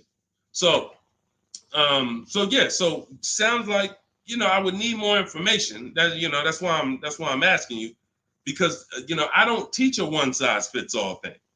I teach based on where you're at, here are your options. Pick one. Now, when it comes to buying versus leasing, oh yeah, one size fits all. Anybody on here who is not keeping their cars 8 years and you're buying them, you're losing thousands of dollars. You're just losing thousands of dollars. You can't compare. Like, look at somebody like Safrina. I use Safrina's deal. Oh, that's Teddy. Look at Teddy. That's a luxury car. Let's take a luxury car. Teddy got a $73,000 BMW. $73,000 BMW. He's paying $856 a month. He's not keeping it 8 years. He knows the 8-year rule. He said, okay, if I'm not keeping my cars 8 years, I'm gonna shop for a below market lease. He uses our bidding system. He gets multiple offers. He said the highest offer during the process was $1,123 a month. That was his highest offer. He's paying $856. When I tell y'all, if you don't have a system to reveal the 80% dealers who are overcharging people, you're buying from one of them. You're buying from one of them. They do business. It's not like these guys are going out of business. You're buying from one of them. And you see, but Deshone, they told me this was the best deal that they could, this was their best offer. It was their best offer. It wasn't their competition 20 miles away's best offer. It wasn't that small dealer that's 45 minutes away that doesn't get the traffic that this city dealer gets, that once they see your information and they say, wait, hold on, we don't get the opportunities they get where they could just charge people and then they keep coming back. We only see, 3 people a day sometime. Boom, okay. Listen, we're gonna beat their we're gonna beat them, and we're gonna have our license plate in their market. This is what you can't see that when you're in a dealership trying to make a deal, negotiate with them. So this is what you prove to yourself. The 80% dealers charge tons of money before, and they won't go below a certain price. They might take off $3,000. I ain't going no lower. That's it. You don't want the car? Next. See you later. Listen, sorry, I'm not selling the car for less than that. They have a minimum threshold, a maximum amount. We ain't taking less than this for our car. Their competition, they'll go 3,000 less than that. Got to get them. So now let's go back to the leasing versus buying scene. When you look at this and you look at Teddy, you can see, can you take that comment down, Dolan? Matter of fact, I got it. Look at Teddy. So $829 a month, he's paying $856. Now, $73,000 vehicle, that vehicle on a 5-year loan, every $5,000 is about $100 a month. That vehicle should cost $1,500 a month. Even if he got a huge discount, let's say he got 15 grand off. Somehow, magically, he got a ridiculous discount. Instead of 73, he pays 60. $1,200 a month, 5 years. $1,200 he's paying $856. No money down. We don't, and whenever we shop, what you're going to learn as you listen to me and you shop the way I'm telling you to shop, everything we shop is no money down. We might put money down later, but we only put money down after we guarantee we got the best deal. All right. Let me echo that. You only put money down after you guarantee you got the best deal. What does that mean? You paid the best price for the car. You found the dealer that's going to sell you the car for the lowest price. You found the bank that's going to get you the lowest money. You did this from home using online tools. If you're doing it manually, you call around. I don't care if you call around. It's harder than my way because, but you want to call around and try to get multiple offers from dealers. The point is, once you find the best offer, now we can put money down if I want to lower my payment. But what dealers try to get you to do, especially the 80% and the people you're used to dealing with, they want you to put money down to get to a payment you'll take the car for. Big difference. Hey, how much is this car? Hey, it's $1,100 a month. Yeah, I can't afford that. How much money can you put down? How much money can you put down? Man, I could probably put down like 15, but can you get me to like 700? Now you're trying to buy your deal. You're not focused on the interest rate. You're not focused on the price of the car. Is he even selling me this car lower than what I could get on the market? You're trying to buy your deal, which is why the 80% dealers, here's what the 80% dealers make tons of money doing, making you think you want. And all I want you to understand is this is simple, easy. That's hard. Once you step in, start doing this like Teddy, once you start doing this like Danielle, look, like Ansley, look, like Jen, all of these people get below market deals from home. Once you start doing it like this, you'll realize this is the easy way. At home, at work, man, I just bought a car. How you buy a car? Yeah, I ain't even see you spending all this time in dealerships. Look at all these offers in my email. Look, this offer, this offer, this offer, this offer. Yep, this the one. I just locked it up, saving me $7,000. You'll never go back. You'll never go back to the old way. You have to learn cars from home.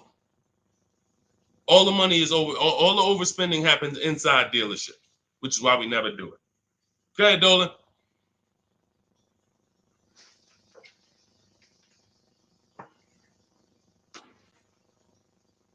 Let's go, Dolan. Keep them queued up, bro.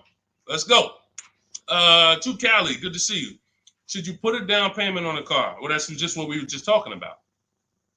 What we were just talking about was, all right, let's talk down payments on leases. First of all, you got to realize something about a lease. Whenever you put a down payment down, if the vehicle's stolen and they don't find it, or if it's totaled, you don't get the money back. I'm not a fan of putting huge money down on leases, but unless you do one thing, you assess, well, two things technically. There's only two ways to lose your down payment. Car's stolen and they don't find it, or it gets totaled. So here's what you ask yourself. How many cars have you had stolen in your life? Some of you are going to be like, man, I 3. I wouldn't be putting down payments on leases. Some of you like, Deshone, I never had a car stolen. Thank God. All right. You can check. You can check. Now, second question. The vehicle you're buying, what's the chances if you get into an accident, it can get totaled? You're buying a huge Jeep. You're buying a huge S-Class Mercedes. You're buying something that's very hard to total. You're good. You're good. You're buying a Honda Civic, putting $5,000 down on it. It's not a good. You're taking big risks. Big risk. So that's how we assess leasing. But here's the thing. This is how we shop for our leases. This is all in my digital book. We shop for our leases with only first month's payment down. That's really no down payment because when you lease, you give them your first payment, then you drive off. And when so that's how you do it. So first month's payment out of pocket, 12,000 miles per year. And we put taxes and fees in the payment. That's it. That's it. We get all our offers that way. The dealer's going to give you the offer based on how you told them to give it to you. If you told them, hey, just work me a lease out, They're gonna work you out a random lease, $3 grand down, boom. When you see these commercials, these are not deals. Listen, you cannot never judge. I told y'all at the beginning of the stream, it's 3 prices you can pay for every car: market value, above market value, below market value. Those are the 3 prices. Below market price is the people who got skills. That's the stuff we're talking about here. Below market comes from bidding. When you look at these offers, look at these commercials. Look at. Let me show you a deal. Look, Ansley just got a 2024 Infiniti QX Lux. MSRP is $58,000, $58,490 to be exact. Said I'm only paying $554 a month with my first payment down only, right under 1%. Now, some of you, if you're savvy, you've heard of the lease 1% rule. That's been around for probably 30 years. I created the 1.5% rule because people were overpaying for leases. People knew, the savvy people knew the 1% rule. They knew this is great value. This is a steal. You get a lease under 1%, no money down, you stole a vehicle. Doesn't mean it's your best deal because Zafrina got 0.88. So she got 0.88. So just don't think, again, bids. Bids. It's like, hey, you don't know how much you're going to save on the car. She didn't know she was going to get 0.88. She knew the 1% rule. She got her offers. She ends up closing the deal, $579 a month on a $65,000 vehicle. So this is how you shop. So once you get an offer, if it's between 1% and 1.5%, that's good value on the lease. The closer to 1, the more value. But in order to get 1, you need rebate. You need we don't understand sometimes the lease program. The dealer can't control that. So what we do is we shop. When you see a deal that's 1.1, 1.2, 1% low, that means there's a lot of rebates there. There's a lot of there's probably great residual, low money factor, which is the interest rate. You can't control these things. All you can do is bid it out. Now, once you get to a payment and you're like, okay, I already know I'm under 1.5%. I got my 5 to 7 offers, so I know this is the best offer. But I want to drop my payment probably another $50. Now you put money down. You see what I'm saying? Type $signs if you got that. You shopped your deal. You got your offers. Type a $sign at that click. I'm talking to the people that's locked in. Listen, I know, unfortunately, we live in a world, a lot of people distracted. We sit here, we could talk big money all day long, and it's just flying past it. They got 100 other things on their mind. But the people who locked in, type a $sign if you understand that. When you shop for offers, when you look at your lease offers, the way I just told you we shop for them, now we get the offers, we say, all right, boom. This is the best one out of 5 to 7 dealers I got. Let me now lower my payment. First of all, if you can afford that payment, just take the deal. Much better, put no money into the deal. That way, if God forbid it's total, boom, I come back, I do it again, ain't no problem. I didn't put no money into the car. But if you look and say, I want to lower my payment like $100 a month. First thing you do is assess what I told you a couple minutes ago. How many cars have I had stolen? The lower, the better. If it's one time, okay, chance of this car getting stolen, slim to none. All right, how easy is this car to total? Now, it's a big vehicle. I'd have to get into a pretty bad once-in-a-lifetime accident for it to be totaled. Perfect. All right, you can throw $2,000 down. You can throw $3,000 down to lower the payment more. That's how you use down payment money. You never use down payment money to buy your deal. You must have the deal before you apply the down payment. You must have the lowest interest rate before you get the down payment. You must have the dealer who's selling you that car lower than anyone else before you apply the money down. That's when you know you have a deal and your down payment isn't being taken and used as profit. Anybody else, down payment's being used as profit. It's just padding the deal. Give us more money to work with. How much could you put down? 6? All right, let me go work this out. And they're just around moving money around. They're moving, you're buying a car from them, you're getting your loan from them, and you're giving them $6,000 to work with. They have all this money to work with. That's a dream customer. And if this is you, I don't want you to feel bad. I only want you to feel, because no one told you this until now. I only want you to feel bad if you keep repeating it, because you got no one else to blame. Right now, you have the opportunity to change everything and focus on what I'm teaching you. So no one can do this to you. But the dream customer comes in, got a car to trade, wants to buy a car, needs a loan, How much could you put down? I'd probably put down like 3,000. That's 4 things you just gave him to work with. I got money in your loan I can move around. I got money in your old car that you want to sell to me, trade. All right, I could use that. Got some margin there. Then in the car you want to buy, I got some margin there. Then I got your down payment money that I got margin. I'm just about to let me manipulate a couple things and here. That's what we don't want to do. All right? That's why we separate the transactions. This stream, if you get the 3 pillars of great car deals, separating your transactions, bidding them out, this can never happen to you. None of this stuff could ever happen to you. Okay? Everything we're going over is in my new digital book. It's called Cars from Home, 7 Steps to Saving Time, Money, and Avoiding Dealerships. This teaches everything step by step, how to get below market leases, below market purchases, new cars, used cars, high mileage driving strategies. Some of you who are driving over 18,000 miles a year, you can't do some of this stuff is not, you need custom advice. See, again, I don't do one size fits all. You can't be an 18,000, 20,000, 30,000 mile a year driver and think you can actually use the same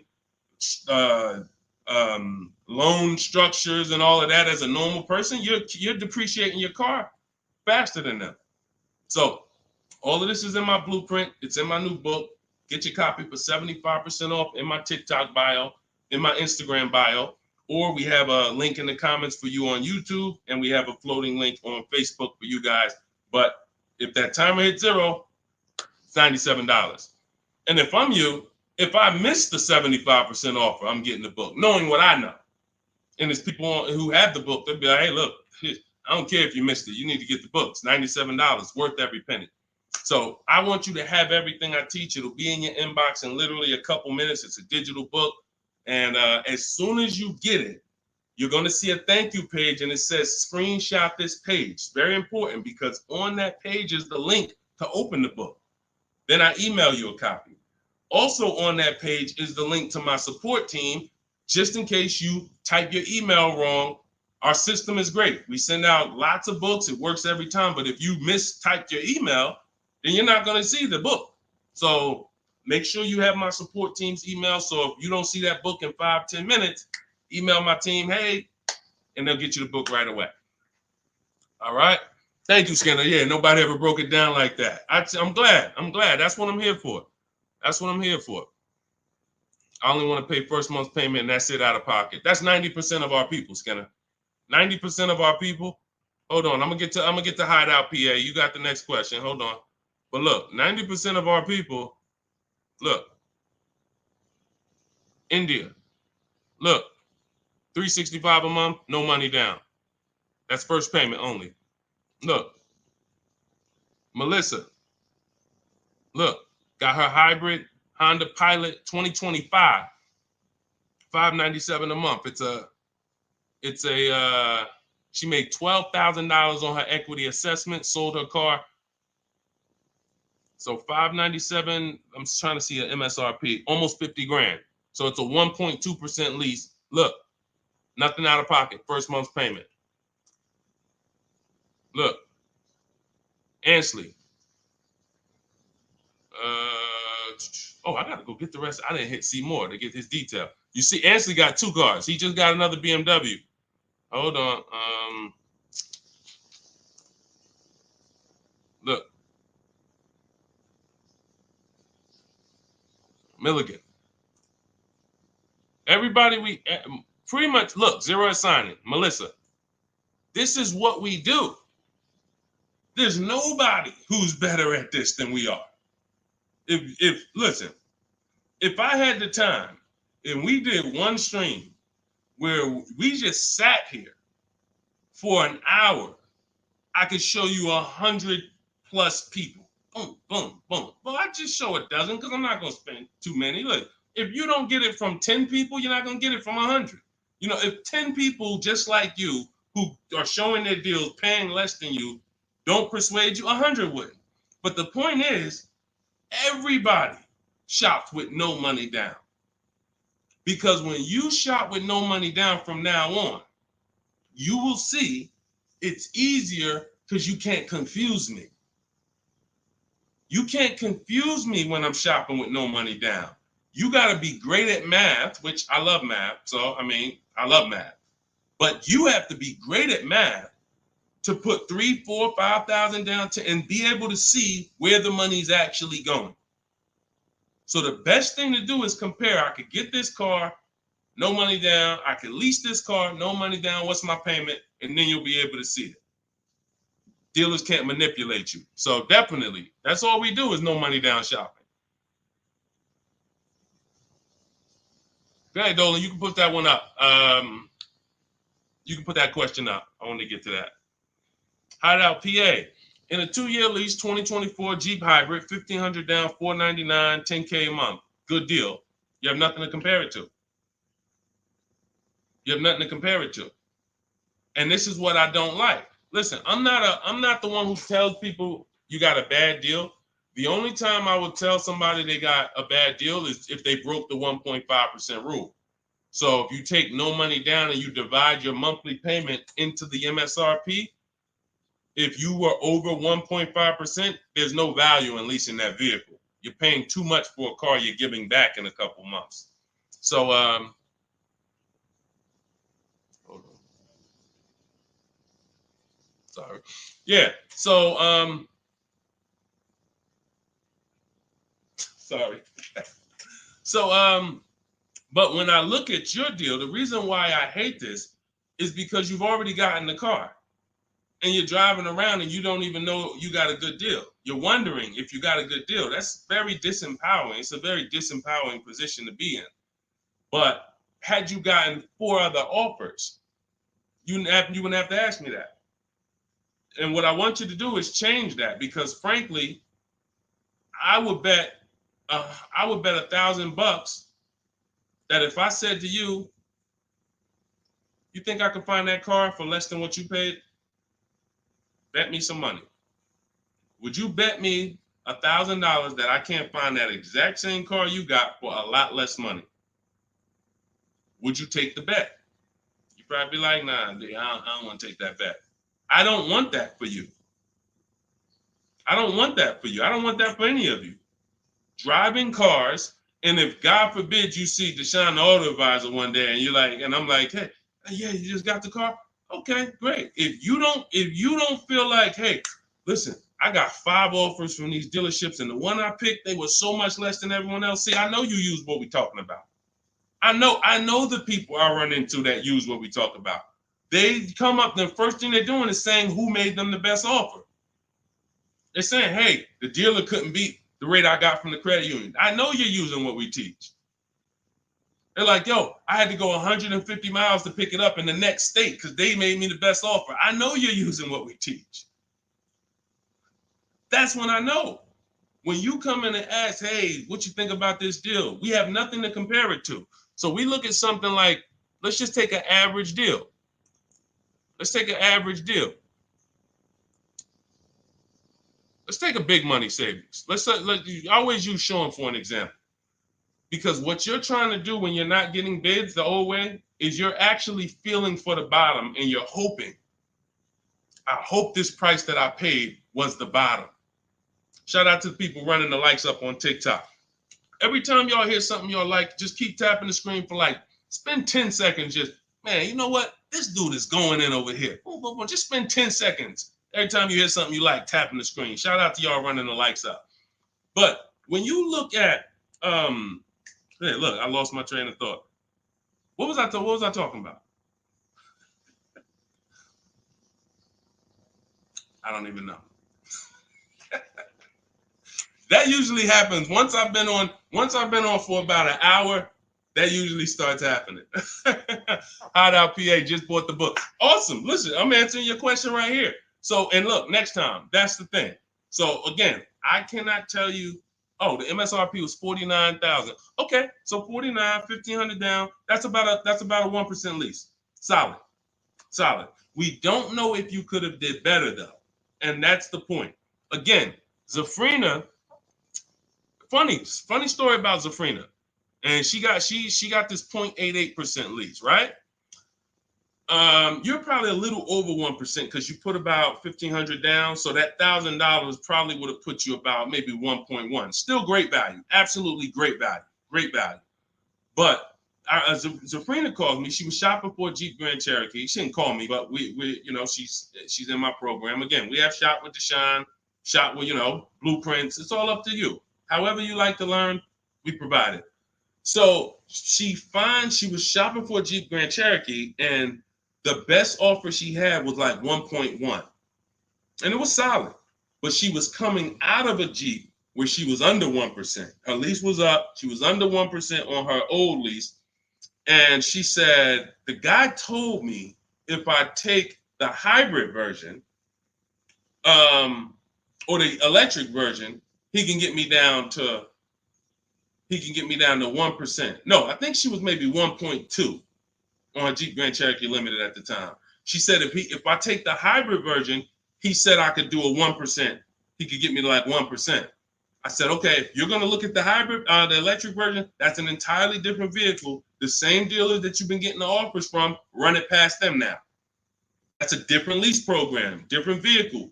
Yeah, he might be able. Now look at this. Here's the big part. He was selling her the standard version lower than everybody else. But then he flipped her to the electric version because it had a better program. She ran the lease again, and another dealer sold that vehicle lower than everyone else. This is why this round robin system is so fun and empowering and revealing. You cannot trust any one dealer. We put them against each other, and that's how we win. So she ends up getting a 0.88% lease, $579 on this $66,000 Jeep. So that's the only thing. Even when we get a great deal, you never walk into a dealership say, get me to 1%, get me to 1.2, get me under 1.5. We don't say this stuff. We get bids. We never know where the best deal is going to be. We just never know. That's why we get bids. So everything we are learning is in my new digital book. Those of you who spent the last hour, 10 minutes with us, you're like, Deshone, I got it. I took a lot of notes. Perfect. But those of you who like Deshone, there's no way I'm going to remember all of this stuff. I want the whole step-by-step blueprint. That is Cars from Home. My new digital book is called 7 Steps to Saving Time, Money, and Avoiding Dealerships. You're going to learn how to get below-market car deals on leases, new cars, and used cars, and without spending more than 30 minutes in a car dealership. You'll be doing this from home. Everything we do is putting dealers against each other, making banks bid. We don't beg for these discounts. None of these people you saw me share, they know we don't do any begging. We are the prize. You are the prize. You haven't acted like it. You haven't accepted it. You haven't shopped like it. You're begging. Hey, come on, can you take off another $50? Come on, $25 a month. You're going to lose a deal over this. This is begging. You're begging someone to give them a $50,000 transaction. We don't do that. We're at home, empowered. Everything we do is in there. You have it in your inbox in literally minutes, and you can get it as long as you get there before the 30-minute timer is up. You get it for 75% off. So you won't pay the normal $97 price. You get your copy in my TikTok bio, in my Instagram bio, or you can click the link in my YouTube comment or Facebook below. So shout out to the people that's locked in. Skinner, shout out to you, Hideout PA. Shout out to the people who are like locked in. I know I can only help a small percentage of people. That's the sad part. The sad part is when I came to the internet, a bunch of smart people who studied the internet, they do this. I never sold any products on the internet. They told me, Deshone, doesn't matter how inexpensive you make it, you can't help everybody. They're not mentally gonna let you help them. I said, no, that's impossible. Nah, I said, look, no way. No, I'm gonna be so transparent. I got the industry experience. We got hundreds of testimonials. They go to all my pages. They can see their peers, people just like them, grandmothers, single mothers, all that. They said, Deshone, none of that matters. You can only help a small percentage. And they've been right. And I used to be disappointed. I really did. But now I focus on the people who are locked in. Whatever God gave me, whoever God assigned to me, I'm focused on you. That's it. So I'm here to make sure Hideout PA wins. She got the book. I'm here to make sure that Skinner wins. I'm here. Anybody who locked in, hey, Deshone got the book. You talking to me. I'm the 10%. I'm the 20%, whatever percentage it is. But the rest of you, you got to evaluate yourself because you're going into a very expensive purchase that is the second most expensive purchase you're ever going to make. And you're going in to deal with sharks. Like you really live that. Like you're really ready for that. I spend more time warning you of what the inside is like because I've been in the inside. I can go back to sell cars if I wasn't running a company to educate you guys. I can make $200,000, $300,000, $400,000 a year selling cars. This is not hard for me, but I know what it's like. I know who sits next to me. I know it's people who, when you sit down next to them, your head's coming off and you're going to leave with a smile. It's an art. It's a science to making a customer leave with a smile. We got people who pay $200 more per month than they could have got, but they leave smiling. Don't let them run into their neighbor, though, that's got the same car and got a better deal. $200 less. Wait, you got the same car? What happened? They knew something you didn't know. So that's my warning. Shout out to the people that's locked in. Get your book for 75% off. Make sure you screenshot the thank you page. The book is right on the thank you page. As soon as you pay, you can download it, add it to your inbox, and just use it and win. And make sure you email me your success stories. All right. I'll see y'all in the next stream. God bless you.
And answers. Welcome to Car Shopping Questions and Answers. We're about to go very deep to make sure that you get the answers you need when it comes to buying or leasing your next vehicle. And we want you to have below market strategies. You can't pay market value and you can't pay above market value. The goal when you are purchasing or leasing a car is to get a below market deal. That's the only deal. If you pay market value, you're paying what everyone else paid. It's not a deal. If you pay above market value, you're paying higher than what most people pay. It's definitely not a deal.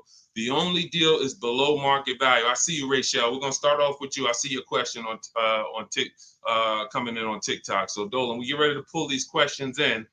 As you guys start typing your questions, we're gonna have Dolan pull them into the show so you can start typing. And I want you to know that everything you're gonna learn over this next hour is out of my new digital book. It's called Cars from Home. 7 Steps to Saving Time, Money, and Avoiding Dealerships. I wrote this book. I put 14 years of industry experience in the car business, working with dealers, working inside Mercedes-Benz, inside General Motors, and I created a 7-step process for you to get below market leases, below market finance deals, below market loans, below market cash purchases, below market used cars, and I have high mileage strategies in there for those of you who drive over 15 or 18,000 miles a year. It's all in there step by step, and you can get your copy for 75% off as part of our book launch offer. You can click the link that's floating on Facebook. You can click the link below on YouTube. We have a comment pin for you. And inside my TikTok and Instagram bios, you guys have a 75% off link for 30 minutes. Once that timer goes to 0, the price does go back up to $97. It's still worth it at $97, but I'd rather you save the 75% off the total price so you have even more value. So get your copy immediately. Don't let it go down to 0 before you get your copy, all right? Let's get started, Dolan, with the first question. Start typing your questions, guys. We're going to get through as many as we can in 1 hour. And as you come in, can you hit the like button? It does matter. It does activate the algorithm. It does let these platforms know that we need more people over here so we can help them protect their money. Okay, this question came from Rachel. what's the best time to get a car? I drive a 2014 and I own and I owe $18,000. What is the best advice you can give on trading a newer vehicle? It's under 18, it's under 100,000 miles. Okay, Rachel. So one of the things that the first sense I get is I don't like you still owing that much money on a car that's 10 years old already. I have a rule that I teach. It's called the rule of 72 and the 10th birthday. That means that you never want to take a loan longer than 72 months, but you also don't want a loan on a vehicle past its 10th birthday. And I'm going to tell you why. In 14 years in the car business, I've seen tons of people have things go wrong about the 10-year mark. Now, there's nothing wrong with things going wrong because that's why you have a car, so that you can put a little money into it, maintain it, and keep it driving for as long as possible. The problem is when you have a loan on that car, now what you're doing is you're repairing the car while you're making, hold on. I had to turn the Bluetooth off. Okay, so the problem is you're repairing that car while you're making payments on it. I call these the four expenses. The four expenses for a car are what you pay for it every month, if you have a loan, what you pay for gas, what you pay to repair it, and then what you pay to maintain it. Maintaining is oil changes, brake fluid changes, tire rotations, new tires. These are, replacing brakes. These are maintaining it. Repairing it is if something breaks on the car. And it's that I call that the fourth expense. That's what most people are not ready for. And what I see is if you have a loan past the 10th year, you're getting hit with you're getting hit with all four expenses. And if you've ever seen someone who has a luxury vehicle and they hate it, they usually are buying cars that are too old and taking loans that are too long on them. Because you'll see they hate the vehicle because BMW, you got your BMW, you go drop it off, they tell you, hey, you need brakes, that's maintenance. Then, hey, your navigation system or your electric system is messing up, that's $2,000. And then, you still had to put premium gas in the car, so you could leave out of there, it costs $5,000 in 1 month. And people be like, man, I hate this car. But the car is not the problem. The problem is you took a loan on a car that was too old, and you took a loan that was too long. That's why I created the rule of 72 and the 10th birthday. No loans longer than 72 months, and then your car needs to be paid off by the 10th birthday. Now, what happens if you look at the car you want and you can't afford that payment for 6 years? That means you can't afford that car. That doesn't mean stretch the loan out to 7 years or 8 years so that you can try to afford it. Right now, we could all go and we can look at a $700,000 house. Maybe most of us can't afford the mortgage on that, but if we stretch the mortgage out to 50 years, then maybe we can afford the mortgage on it. Doesn't mean it's a good financial decision. So if you're going to finance again, Rachel, I want you to keep that in mind. When you replace your current car, if you're going into another finance, which I don't recommend if you're not keeping this next car 8 years, because you're going to be in the same position again, you should be going into a below market lease. Then if you're keeping the car long term, then go to another finance and then make sure you're not buying too much car, taking out too many loans on it, and taking out too long of a loan. Use that as an affordability index.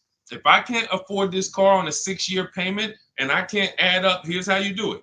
You look at the car, ask yourself, how old is it? If it's 6 years old, that means I got to take a 4-year loan.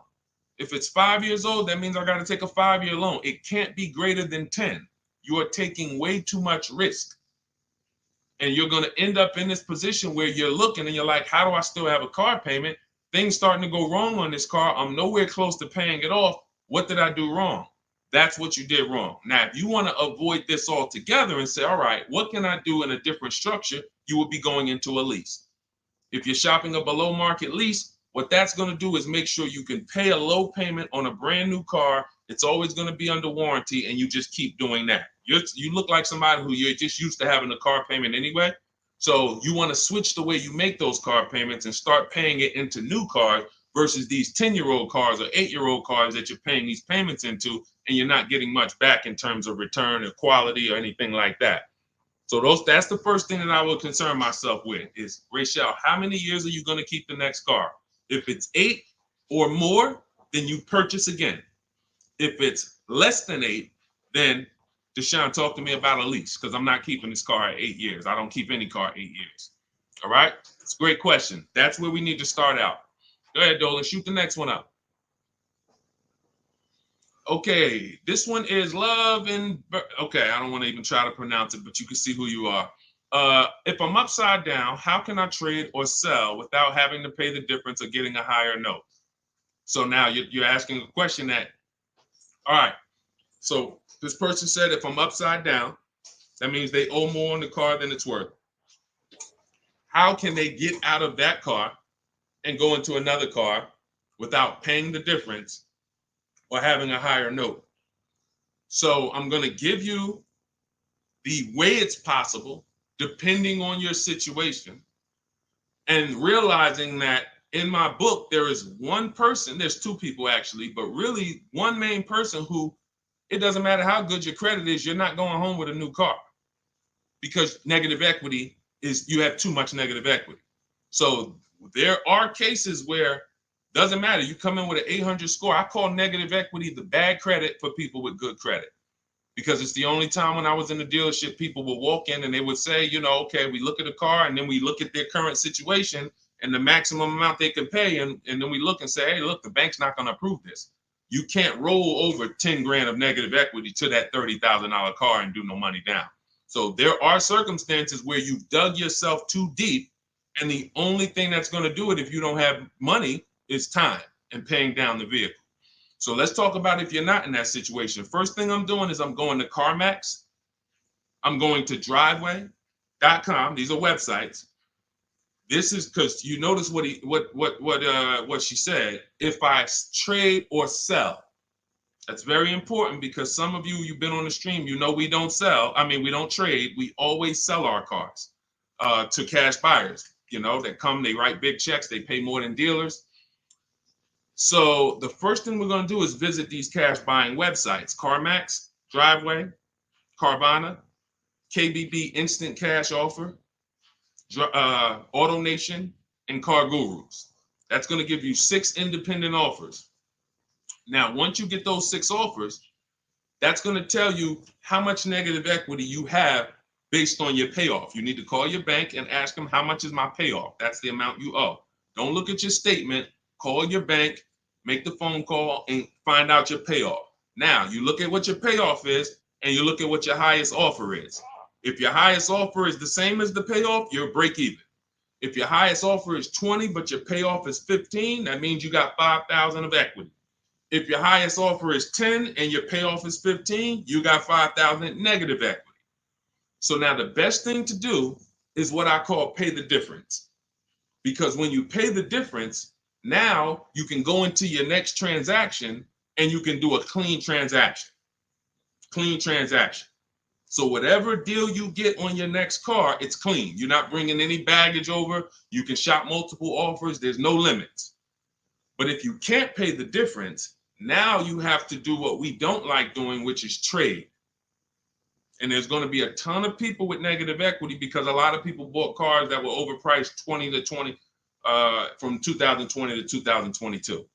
You know, we were trying to warn people to lease, to ride out the market, buy inexpensive pre-owned cars to ride out the market, or, you know, keep their current car and not shop if they didn't have to ride out the market. Some people didn't take that advice, and they went and they overpaid because they had no shopping strategy. And now they're going to be 15 grand negative equity trying to get another car. So if you can't transfer, you know, there's limits to what you can transfer. If you can do what we teach and you actually can shop the market the way we teach, you might get a deal like this. Let me show, this is Milligan's deal. She just made this deal a couple days ago. It was for Mercedes-Benz brand new EQS. It's an EQE. It was a $79,000 vehicle. Using our shop from home strategy, she never left the house to get this discount. She went from$79,000 to $51,000 on a brand new vehicle. And if you're on Instagram or if you're on YouTube, you guys can see this. So we can't share the entire versions on Facebook and on TikTok. But if you like, anybody who wants to see, okay, I want to see these things that Deshone is sharing, you can go right to our YouTube page, Deshone the Auto Advisor. And you go right to Instagram and you'll see the actual documents. This is her deal. She's posted up $79,000, $51,000. Why is this so important? Because when the bank goes to lend on this vehicle she bought, they're lending based on the fact the MSRP is 79. So the banks will usually lend up to 20% more of the MSRP if you have good credit. So 79, the max they'll lend is another 20% of that. So let's say, $96,000 is the max they're going to lend on a $79,000 car. So let's just say you have 15,000 negative equity. Now, you don't know how to shop. You don't get the same discounts we're getting. You don't have that same thing. You can't slap all of that negative equity on and your taxes and your fees because you're going to blow out the loan to value ratios. The bank's not going to approve it.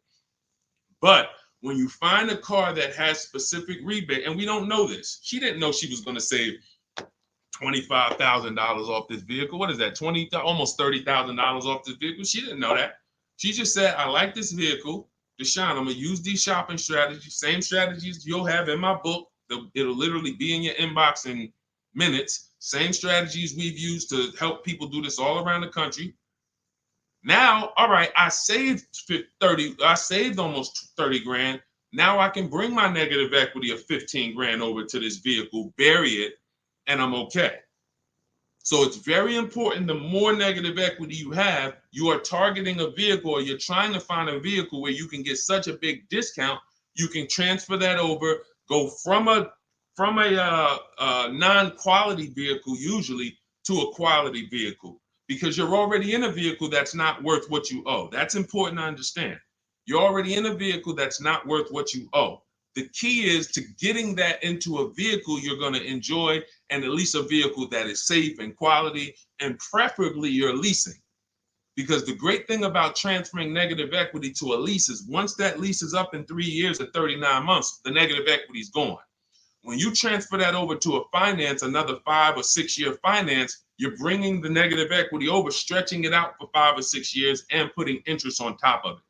That's why I don't ever recommend go from a finance negative equity deal to another finance negative equity deal, because you're usually a short-term person anyway. You should be leasing cars.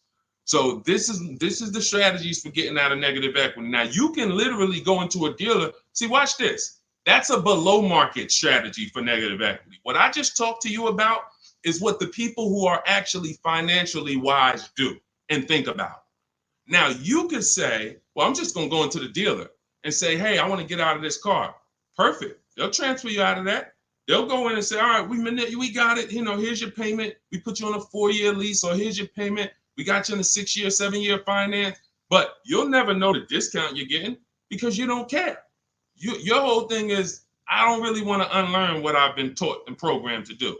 But if you want to say, I want to make the best deal possible and I want to stop making these mistakes that's getting me into these bad deals, I've never had to come and deal with 5, 6 grand, 2 grand of negative equity.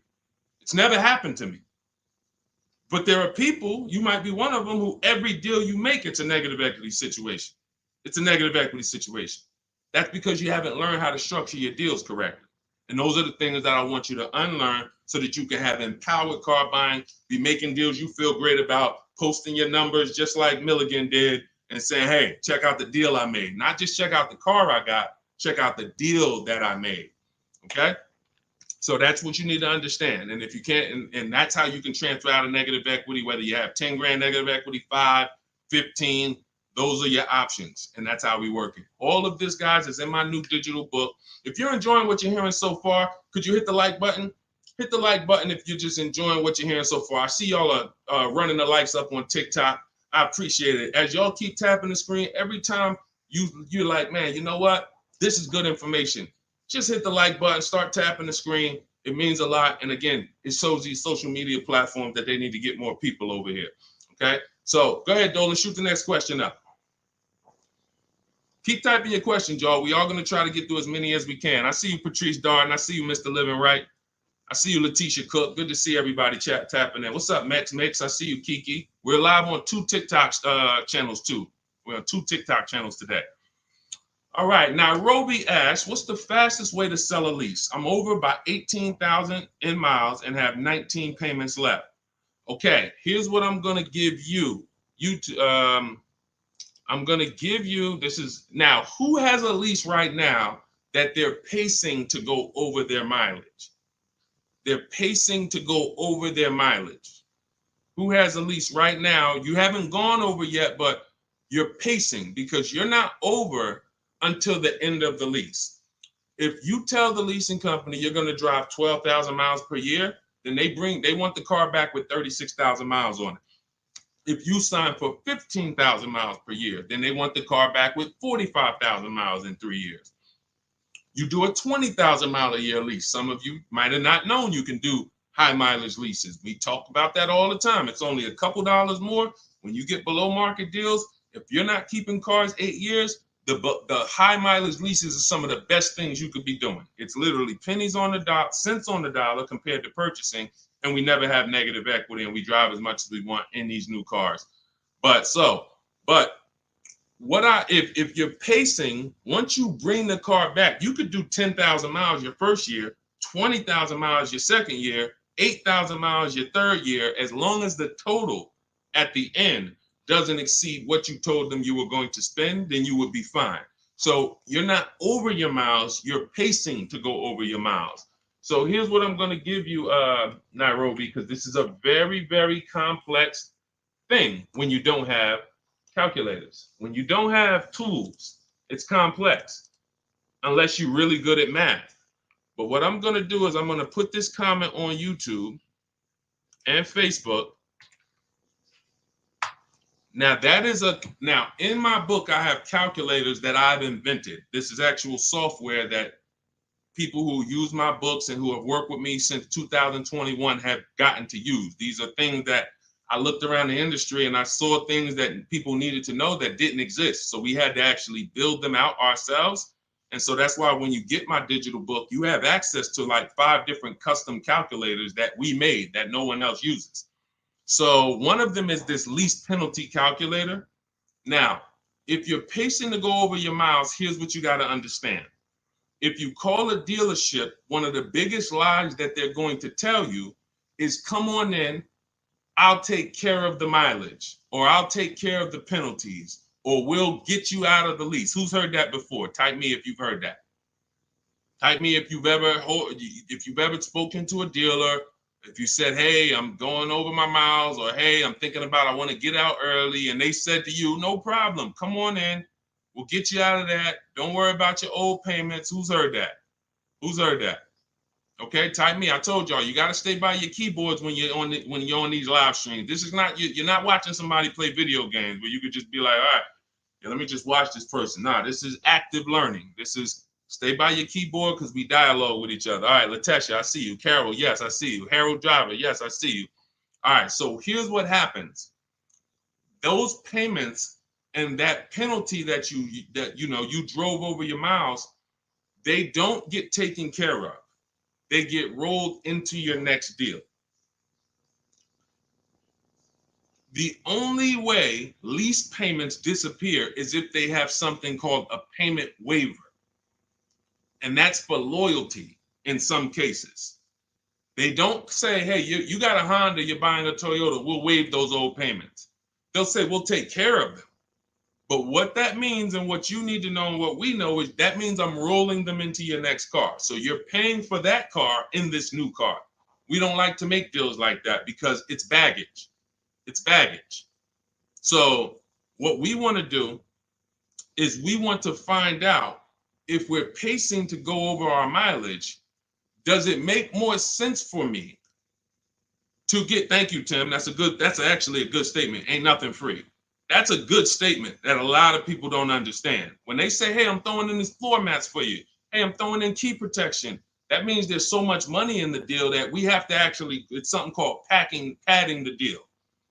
The finance manager and the team, they're trying to just pack. We got so much profit in this deal. We need to figure out how to allocate some of this so it's justified So when you hear them say that, oh, he threw in all this, he threw in all of this for me, that means you got a horrible deal. Sorry to tell you, but I got to give you the bad news first so that you understand. All right, it's smoke and mirrors, but I'm not gonna make these mistakes again. You have a whole billion-dollar industry that is really hell-bent on keeping you shopping the same way you've been shopping, because it keeps them on the Fortune 500 list. It keeps them publicly trading at a good profit.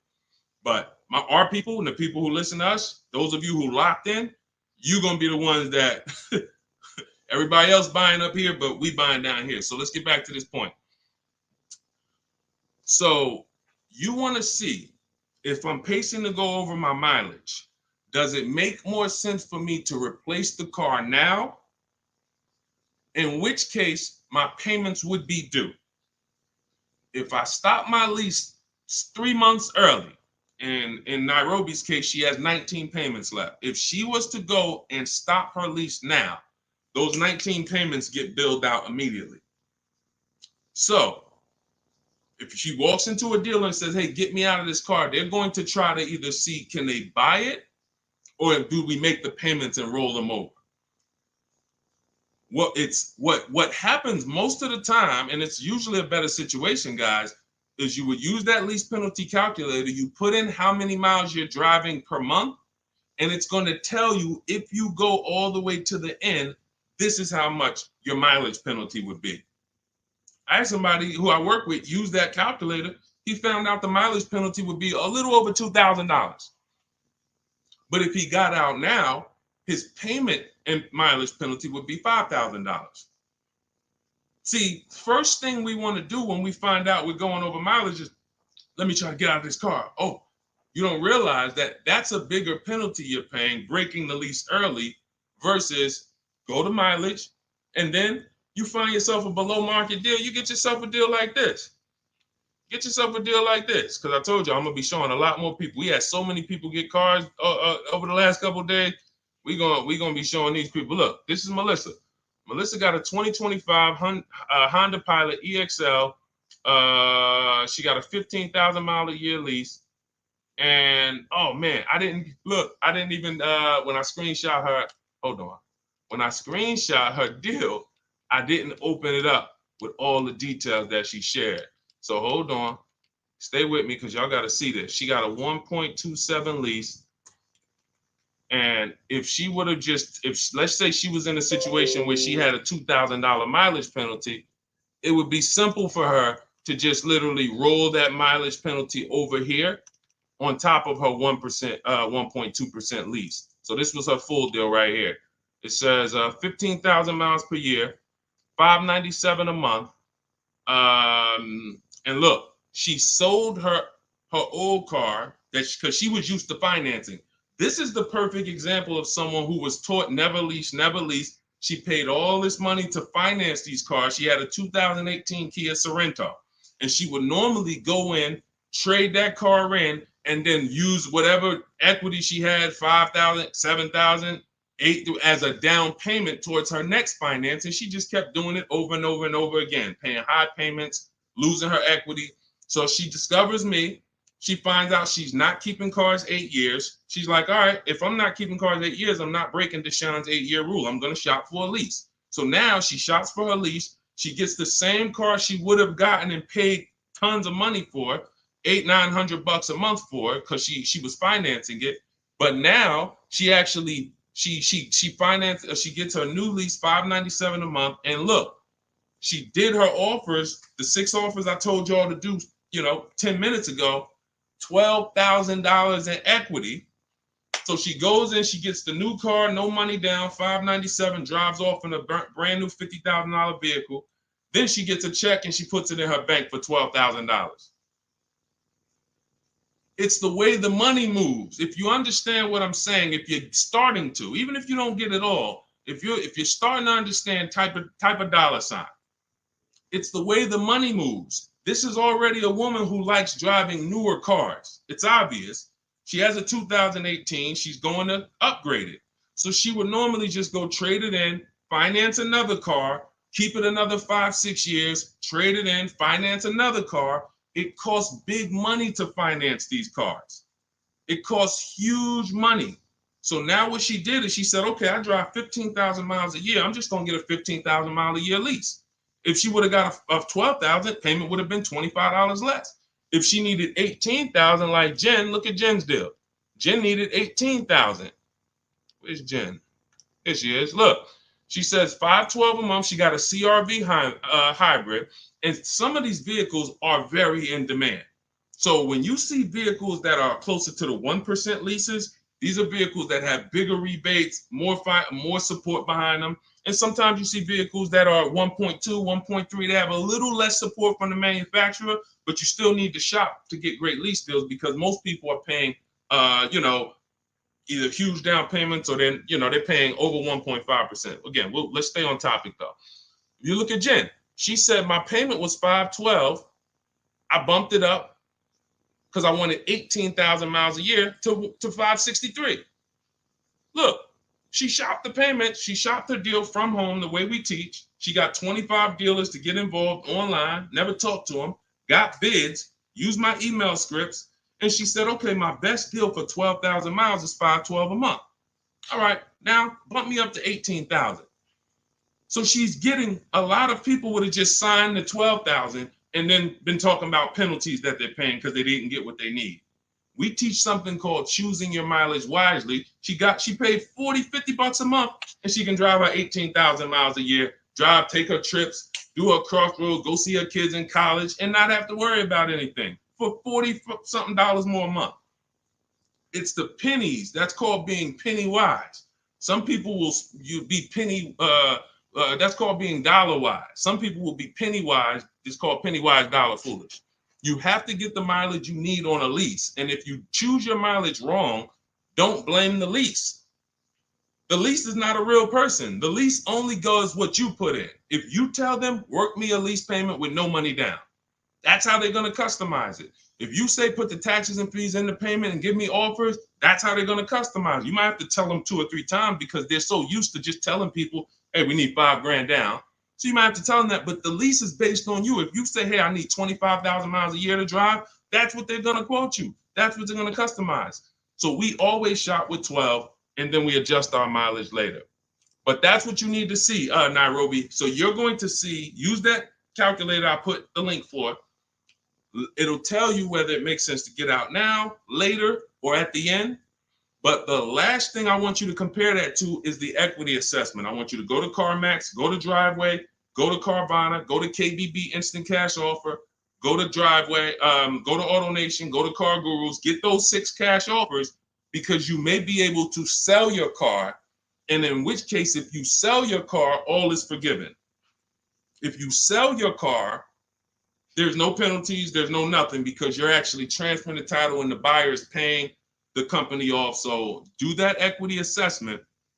But when you go to those websites, you must put in, when they ask you, is it a finance, lease, or own, put own. Don't put lease because it triggers something in their websites. Now, if y'all are like, you're like Deshone, I'm not going to remember all of this. Get the blueprint. That everything I'm teaching you is out of my new digital book, Cars from Home, 7 Steps to Saving Time, Money, and Avoiding Dealerships. It's already 5-star rated. Shout out to the people on Goodreads who have reviewed it. We're at a 4.9 rating. We got 4.9 overall, 58 ratings, 40 written reviews. Shout out to everybody who's came and told their story about this book since we launched it a few months ago. And you can go and see what the public is saying about it. This ship has sailed. You can get your copy for 75% off for the next 30 minutes. If you visited the website in my TikTok bio and my Instagram bio, once that gets to 0, there's a countdown, 30 minutes. Once it gets to 0, the price of the book goes back up to $97. It's still worth every dime, but I'd rather you pay $24 instead of $97. So on Instagram, TikTok, your 75% off is in my TikTok bio, in my Instagram bio. Get it before the countdown expires and you'll have the blueprint. On Facebook and YouTube, we have a link in the comments for you pinned for you to get your copy for 75% off for 30 minutes only. Again, if you're like Deshone, this is good, but there's no way I'm going to remember all of this. You can watch the replays, get it however you want it. Our system is step-by-step, and it doesn't involve talking. Everything we do is online tools. Okay, go ahead, Dolan. Let me take a sip of water. Next question. And you can buy more miles on the lease. That's a good point. A lot of people don't know that though, Tim. They really don't. You know, they might have signed a bad lease or heard somebody sign a bad lease, and then, you know, usually what signing a bad lease is overpaying for it or not getting the mileage you need, or both. You get them. I've had people who know they're not going to drive 10,000 miles a year, but because it's $40 a month less, or because they don't know, just pay $40 more and get what you need. They'll just take the 10,000. It's a horrible decision, and it leads to a terrible lease experience. All right, this is Teneros. How much should I put down as a down payment? It's a great question. So what you want to do is understand that down payment is nothing but payment management. It is not deal management. You don't want to fool yourself into thinking that because you got a good payment, you got a good deal. That's what down payments typically can do to a person who's not really good with math. You'll say, all right, I need to get my payment to 400. Now you're looking at a car you like, and you're like, I need to get my payment to 400. Now they tell you, okay, well, you end up putting $10,000 down and your payment's 400, and you think, okay, I got a deal. I'm at my payment. You didn't. You are doing one of the cardinal sins that we don't do here at Cars from Home. You're mixing transactions together. What does that mean? Almost everybody who's financially savvy when it comes to cars is going to separate their loan from the purchase price of the car. These two things are unrelated. You shop for the price of the car separate from the monthly payments. Because when you separate, you realize one thing. When most people are giving car dealers 3 transactions and not realizing it, they're buying a car from them. That's one transaction. They're giving their loan to them, or they're letting the dealer get them a loan. That's another transaction. And then they're trading in their car to them. That's a third transaction. So a person looks at it as one. I just made a deal with a dealership. No, you just actually did 3 transactions in one. And what happens, the reason why that's so bad is because you can't bid any of them out. In order to make sure you got a great deal, you need a great deal on each of those 3. The car you need to replace, you need to get the most money for that. The most money comes from bidding it out on the market with the strategies I just said 5 minutes ago with the companies that I just named, the equity assessment process. That's bidding that out. Now, we bid out our loans. Who's going to give us our loan? Who's going to give us the best interest rate? There's plenty of banks that want to compete for our interest rate. Plenty of banks that they don't even sell cars. That should be a clue to you guys of how much money is really in cars, because there's companies who don't sell cars. All they want to do is loan you money to buy a car. That means there's a lot of money in the loan business. So we bid that out. And there's a way we use a strategy. When you get my digital book, you get something called the Bank Bidding War Blueprint. This is how we make banks and credit unions bid for our credit, bid for our loan. We have 20, 30 people bid without affecting our credit negatively. There's a specific way that credit bureaus allow you to do this. It's called rate shopping, where it's within a certain window. But if you're getting pre-approvals with hard credit pulls and then you're going out shopping, you're not going to be able to do this, because you're going to get a hard credit pull here. Then a month later, you go find your car. That pre-approval expires. Now you got to do another hard credit pull. You already hit your credit twice, and you're outside of the rate window. It's just what most people are doing. And that's why when you get a pre-approval, most people become scared to shop now, because they don't want to let anyone else run their credit. So you're limiting yourself.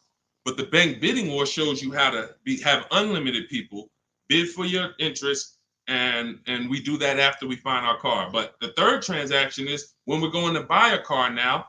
The car we're buying, we're going to shop the used car market, look at all the marketplaces. I have a strategy I call the multiple marketplace strategy, where we're looking at all these websites like Amazon. I mean, we're shopping like we're shopping for a TV on Amazon, Walmart, BestBuy.com, but except we're on these car websites. Now we're narrowing it down, narrowing all the inventory down to the top 5 choices, and we're narrowing it down based on title, service records, accident history. We're verifying there's no bogus fees, and then we come up with our top 3 after we get the new car price of these vehicles. This is all, again, step by step. And some of you, you're like, this should be expected. This is what car shopping should be like. Car shopping is not like buying a TV. It's closer to buying a house. So although we do this in 2 hours, if you follow my strategy, you can get deals in 2 hours. Without these things, you're now winging the process. But first things first, when you determine, when you add to this question was about how much money should I be putting down? When we separate our transactions, now what we've done is we went out and we found the car we want at a below market price. Now we go to our lenders and we start the bidding process and we say, okay, who's going to give me the best interest rate? And whoever gets me the best interest rate, now I put it together with the car that I have on hold. And I say, okay, what's my car payment now? And they may say, okay, well, if you finance the whole thing, your car payment's, $580. Now you might say, okay, I think I want to be at like $499. How much do I need down? Well, about $3,000. Okay, perfect. That's between you and the lender. It's not between you and the dealer. You're not, see, in that case, now you have the best price on the car waiting for you because you got bids on that. You got the best loan because you got bids on it. And now your down payment is actually going off the principal of the car, not it's going to pad the deal and the profit from the dealer. If you got that, type $sign.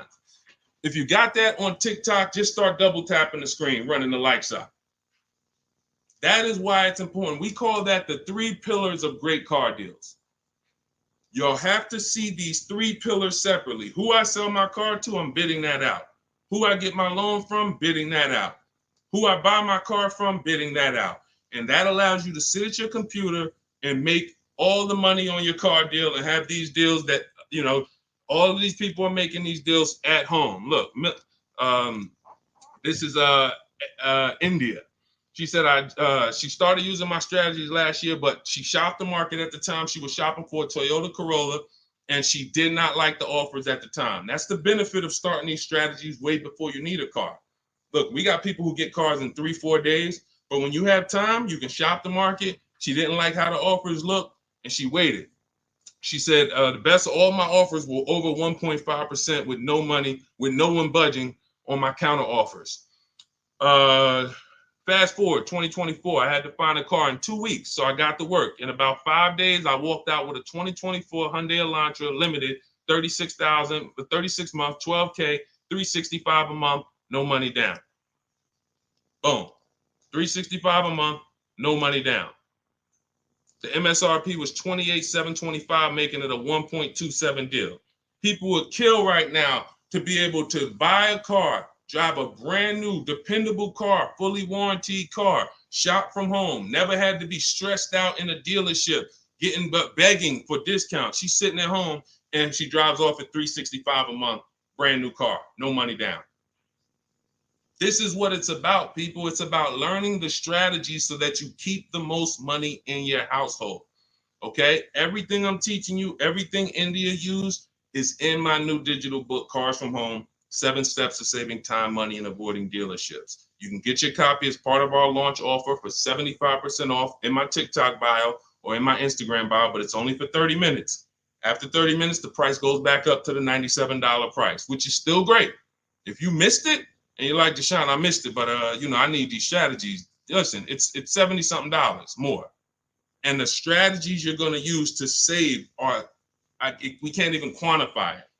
We showed you earlier, somebody saved 25 grand off their price, almost 30 grand off her Mercedes. You've seen discounts of 6,000-7,000. You've seen ridiculous pay. It doesn't matter. The value you're going to get far outweighs the cost. And here's one thing. Financially wise people look at value. Financially foolish people look at cost. Let that sink in. Okay, those of you on YouTube and Facebook, I have a comment below for you. We have a comment pinned. You can hit the link below. You'll see the 75% off. Now, make sure when you get your book at the 75% off, if you get there before the 30 minutes is up, make sure as soon as you purchase, it says screenshot the thank you page. You'll see I put on that page, your book is below. You can click it to open it immediately, save it to your phone, save it to your computer, and I also email you a copy. But I want you to screenshot that page so you can have my support team's email. Every now and then we get people that typing so fast, you actually type your email in wrong. and then you didn't save the book right there on the thank you page. So now, how am I getting my book? You got the support team email. They're 7 days a week. Email, hey, I think I might have typed something wrong. I don't see my book. It's not in my spam folder. Get my team so we can get you the book immediately. So you can have these strategies, protect your family's money, shop with confidence, enjoy car shopping. I enjoy shopping. These people are like, enjoy. Look at what Adina said. Look at what Adina said at the end. She said, thanks to Sean. Hold on. Thanks to Sean for making the car buying process easy. And I want to upload this because it got cut off too. So I'm going to upload this. Thank you for making the car buying process easy. I want you enjoying car shopping. It's shit. You're about to spend a ton of money. Why should you dread? Look what she said. Last sentence. If you're on Instagram or if you're on YouTube, you can see it. So, all right, Dolan, next question. Let's fly through a couple more. We still got some more time. Come on, y'all, keep typing. Lalia, yes, we send emails out all the time. In fact, everyone who had the book, I literally sent a new copy out to everybody on our list. It was like 9,000 people, maybe a month ago. So, like, go through your email, check your emails from me, because we do that every now and then. Like, we'll literally just update the book and blast the new copy out to everybody who bought one. So check your email, check your spam. You know, I've sent you that book. If you purchased it last year, you've gotten the new book probably at least 2 times, 3 times. We've updated it and sent it out to everybody. Okay, Kevy Kev, good to see you. What are the basic pros and cons of leasing? I know nothing about it, but my husband's considering it. Good question. Let's talk about the cons of leasing first, because I speak a lot about the benefits. The cons of leasing are you always have a payment. Now, some people who buy cars and they always trade them in as soon as they pay them off, or they trade them in before they paid off, they replace them before they paid off. Like, you know, we had the young lady earlier on the stream. She said, I still owe $18,000. I'm about to go and buy another vehicle. So she's always used to a payment anyway. So that's a con. You're always going to have a payment. Another con is you can't beat the car up and not realize the losses. Now, let me be clear on this. People think when they own a car, they can do anything they want to it and not realize the losses. But I want to be clear. If you follow me, let's say a person buys a car, you own it, you put a lift on it, a big exhaust system, one of the big, you know, the joint is loud. You customize that car. Did you raise the value or lower the value of the car? Type it in. Type it in. Did you raise the value or lower the car? If a person does all of that stuff, customizes the car, did they raise the value or lower it? Thank you, Cam Newton. Lowered it. So let's say a person was going to sell a car and somebody looked at it and said, hey, how much is you going to pay? You know, they're going to pay $20,000 to buy your car. Now you're like, okay, perfect. Now you go and you do all of this stuff to it, put the engine, put the exhaust on it, boom. You come back 2 days later and you're like, hey, yeah, I want to sell you the car for 20. Now they hear that new exhaust. They hear all that stuff you put on. They're like, nah, I can't give you 20 for that. And that thing probably worth 16 now. I don't know what you do to it. So I'm trying to get you to see what I call the unseen expense. This is depreciation.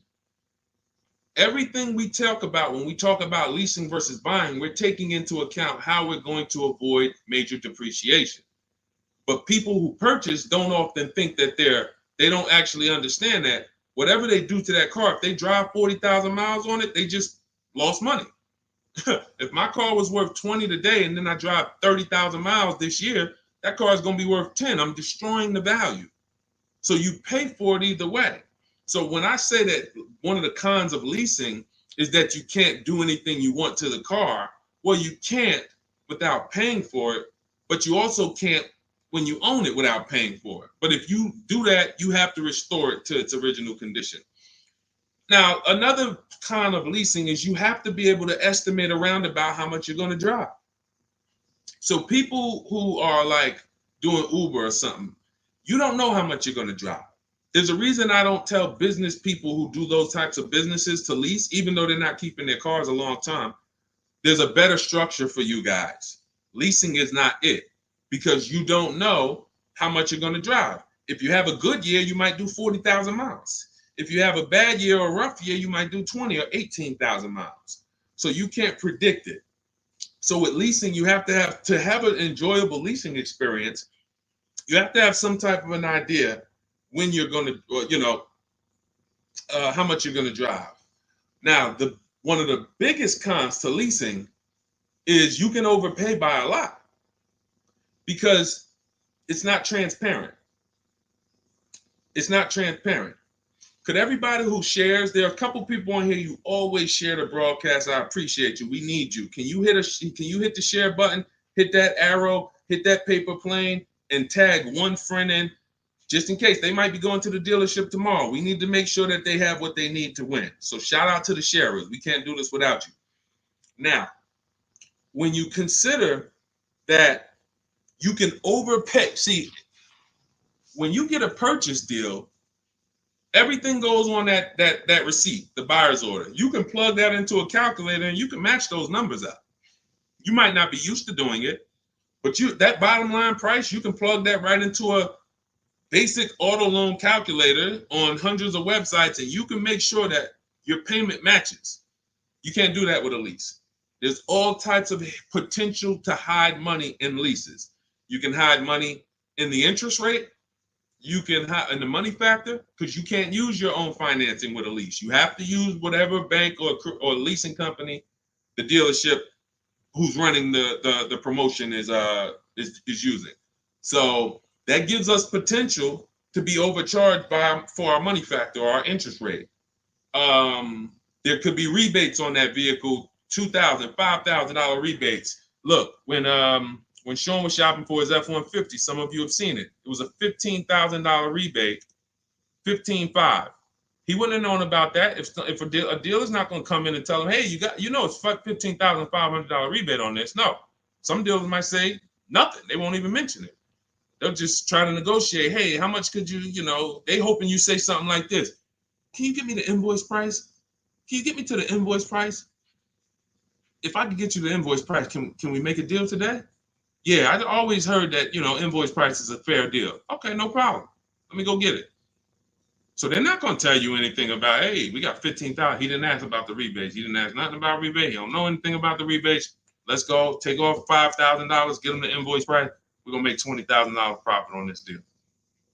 So this is how it works. This is how it works. So with a lease, you could have the same types of incentives. And the thing about leasing is when you go from a finance to a lease, your payment is naturally going to be lower. Even if you get a bad deal, your payment's going to be lower. If you're used to buying $50,000 cars and paying $900 or $1,000 a month and putting 10 grand down, that same $50,000 car is going to lease out for like $800 with a bad deal. So people will walk in and think they won. Oh man, it's lower. It's lower than when I used to buy these. But you don't realize that, if this was a vehicle like Zafrina here, and look, this was a $60,000 vehicle, $65,000 Jeep Grand Cherokee. Now that vehicle, she's paying $579 a month for, no money down. So you walk in and you get a vehicle like this, and you think, oh, they got me the lease at $800. It's a $65,000 vehicle. I had to win. No, you lost big time because there were so many rebates and incentives that you didn't understand were there, and there's no way you're going to get them to reveal them to you. The only way, and I've been in the car business since 2006. I left in 2020, and since then I've been helping people make deals around this country. The only way to reveal what all the rebates are is 2 words: multiple offers. It's the only way. You're never going to negotiate your way to finding out what all the rebates are, because one deal is going to tell you it's $3,000, another deal is going to tell you it's $5,000, another deal is going to tell you it's $8,000, another deal is going to tell you there's no rebates. That's why when we sit back and we get multiple offers from home using the strategies in my digital book that you'll have access to immediately. Those of you who got your book, I see a lot of you saying, got the book. All of this stuff is scripted out for you. Now, you could do it manually, too. You want to call around the dealerships, ask for the sales manager, ask for a manager, try to bypass salesmen, because salesmen are trained to distract and waste time and make it hard, especially by phone. So if you want to try to do it manually, we must get 5 offers. New cars, leases, you must get 5 offers from 5 different dealers because that's how different the offers are going to be. They're going to be major different, not close, major. I always say if your offers aren't $150 to $200 a month apart, then you didn't shop correctly. Okay, go ahead, Doe. Let's shoot the next question up. That's it, Kevy Kev. That's the pros and cons. Oh, let me hit on the pros. Hold on. Let me try to sum up the pros of leasing before we wrap this question up. Pros of leasing are when you get below market leases, you're driving new cars, warranty cars, always under warranty in most cases. Something breaks, you call a dealership. Hey, this broke. Come on in, we'll fix it. You're under warranty. When you get below market leases, you're driving new cars for cents on the dollar. You're driving new cars and you're paying less than what people are paying to buy, lots less of what people are paying to buy them new, and you're paying less than what people are paying to buy them pre-owned. Some of you've seen me do that scenario where I compare a new lease, below market lease, to a pre-owned version of that same car. Take that $65,000 vehicle that Zafrina got, $597 a month. If she found one for, $30,000, half price, let's just pretend, and this is to illustrate to you how drastic the difference between below market leases are and buying. It's not even close. It's nowhere near close. If she found a half price version of that vehicle, which won't exist, let's just say we made one up and just put it right here, half price. So that's $32,000 plus tax. She's around $35,000.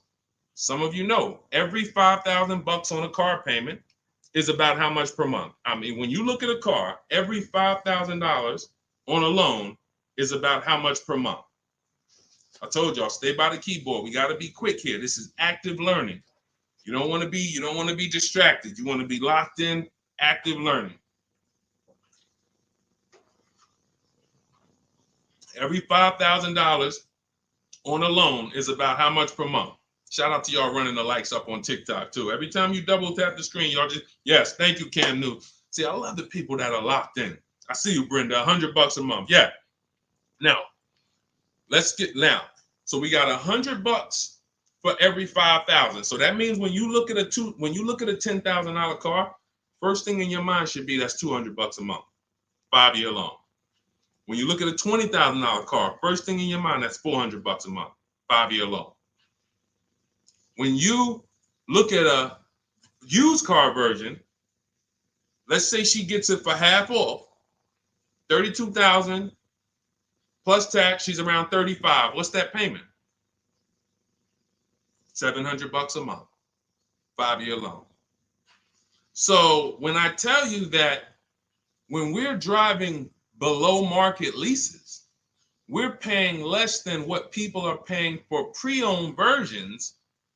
I just took really on a $65,000 car, a decent pre-owned version will probably be 30% off, maybe 40% off.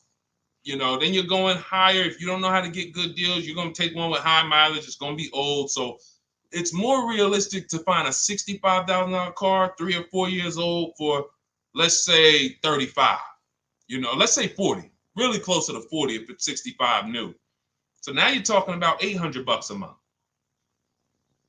So a person like Zafrina, she's driving, she knows how to get below market leases. She's driving a brand new $65,000 fully warranted version, not tying up her money in that vehicle. She's paying $597 a month, which is hundreds a month less than what a used car person is paying, and like $500-$600 it's less than what a new car person is paying. So it's no comparison.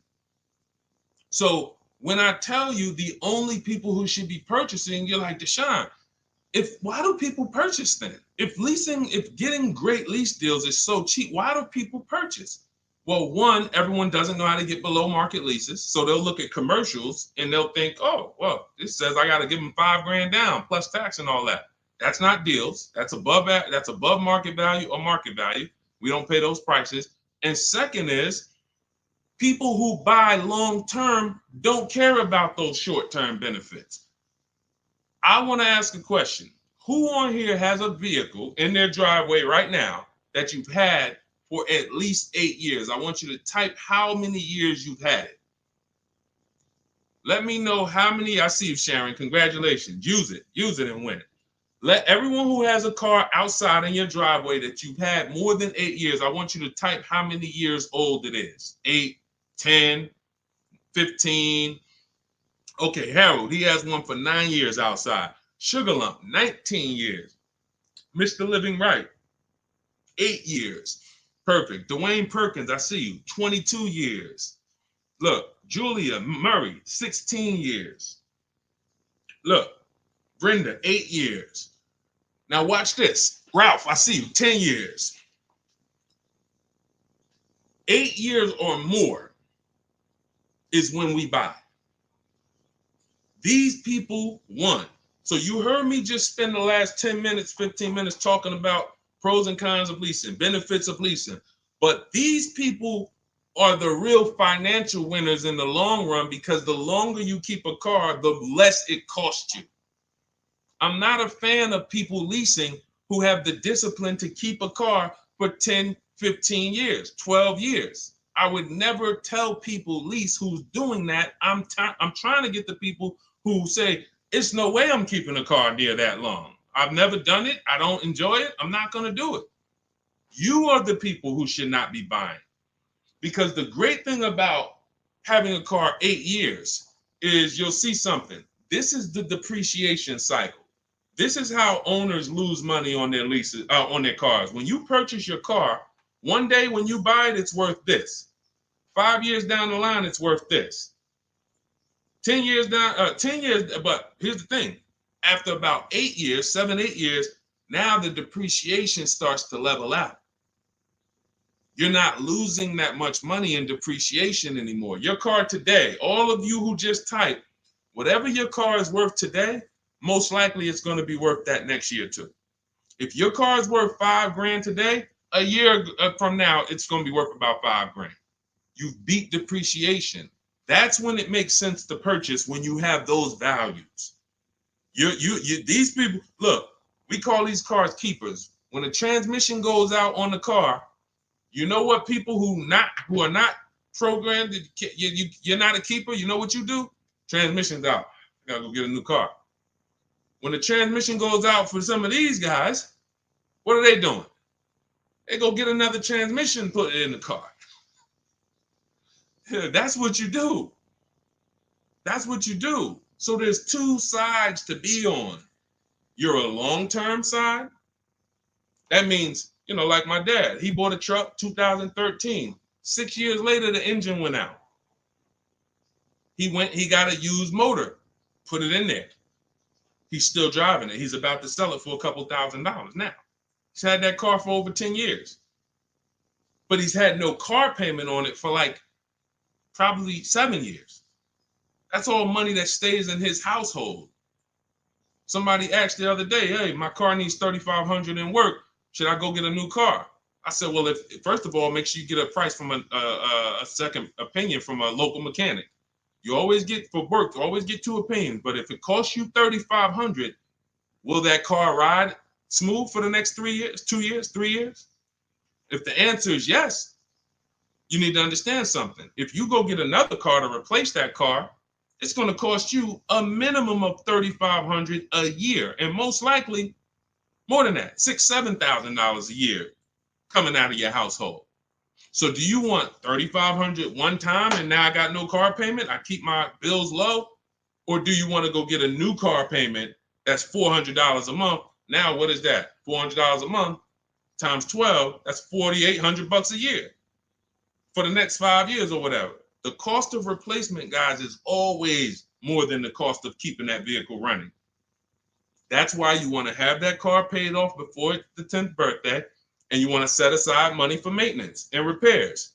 Whatever you were paying on your car payment, $400 a month. All right, my car is paid off. Now take $100 or $200, put it into an emergency fund. So when that car breaks down or something needs, hey, no problem. It's in the emergency fund. But I'm keeping that car, because the longer I keep that car, the less money I pay for a car, the more money I keep in my household. So that's how you purchase, because you're buying a depreciating asset. You have to go long term with it. It's going to go down in value like this sharply for the first 5-6 years. It's going down, losing thousands. But once it levels out, that's when you really want to own it, because now we good. Things paid off. I ain't got to worry about it. But as soon as people come through that deep depreciation, that's when they go and trade the car in, and they do it all over again, over and over again. These are the people who I'm trying to get you to understand leasing. You're in the wrong structure. So it's very simple. You're not keeping your next car 8 years, you should be leasing, shopping for below market leases. You're keeping your next car at least 8 years, you're shopping for a below market purchase.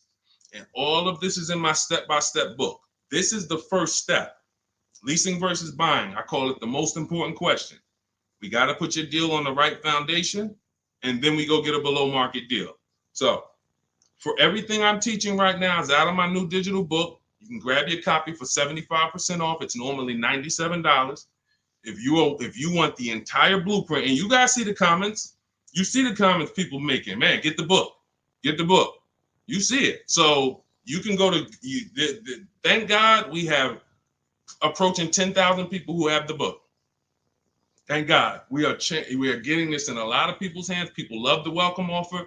And the same people who are using it would look back and say, Deshone, I would have paid the $97 knowing what I know now and what I'm seeing in this book. But to get it at 75% off, $25, even more value. But it's only for 30 minutes. In my TikTok bio, in my Instagram bio, click that link that says 75% off. In my YouTube comments or Facebook comments, we have a comment pinned for you for your 75% off. But once that timer hits zero, guys, it does go back up to $97, which is the normal price. And it's worth every dime at $97. Okay, so get your copy. Make sure you screenshot the thank you page as soon as you purchase, and make sure you take a record of our support team's email, because sometimes you go and you type it in, you're like, I'm finally going to be able to enjoy car shopping. Man, I'm about to make the best car deal of my life. And you're so excited, you type your email in correctly, and now it's wrong. And so we can't email you the book. Now, once you get the book, you're going to see, as soon as you pay for it, I say, open your book below. So there's a link right there on that page to actually open the book, and you can save it to your actual, you can save it to your phone. But I email you a copy too. And sometimes if your email's wrong, you're not going to get that email. So make sure you screenshot that page. It has my support team's email, or look at it right here. Look at it on the screen. Get the support team just in case. But that's not for questions. Do not email me any car buying questions to that. That's only for making sure your book gets to you. Okay? So I want you empowered. I want you making the best deals you've ever made. I'm just going to show a bunch of more people before we rock out. I didn't get a chance to get to everybody's deals that has sent me a deal in the last couple of days. I didn't get a chance. Ansley got his second vehicle. He said 2 down, 1 more to go for the year. He got this BMW truck. We showed Melissa. We didn't show American Senior Benefits. You guys can read this if you're on Instagram, on YouTube. You can pause that. But we'll go more detail on the second stream. Keep sending me your deals, because I told y'all I was going to bring them onto the show. And after you make your deals, email me. I want you guys proud of the deals you're making. I want you excited, not just about the car. Everybody gets excited about posting their cars. Everybody. You'll see that all through any social media platform. People get a new car, they want to take pictures of it, but they'll never show you the numbers. And you may have been this way, because secretly they're ashamed. The last thing they want is somebody who understands the numbers to look at that deal and be like, hey, did you see this? What's the $4,000 here? Did you see? How many offers did you get on this vehicle before you paid this price? Oh, no, I just thought they don't want that. I don't want you living like that. If you've done that before, I don't want you like that. I want you like all of these other people you're seeing posting your car deals, like Melissa, like American Soldiers Benefits, like Ansley, this is his other car, like Rosalie, like Jen. Hold on. We do this all day long. Like Teddy, like Jared, like Zafrina, like Pierre. Numbers. That's what I want. And that's the confidence you will have after you get your book. So get it. If you do it your way, do it your way. God bless you. My way is no talking, right from home. That's why we call it Cars from Home. So I'm going to check out. God bless y'all. I'll see y'all on the next stream. Share this with a friend. Before you jump off, share this with one friend that you're like, hey, I got somebody that my best friend, they need to see this, because we have to help people protect their money. If we don't get this message out, our friends are right now in dealerships right now overpaying. Okay, so God bless you all. I will see y'all on the next stream.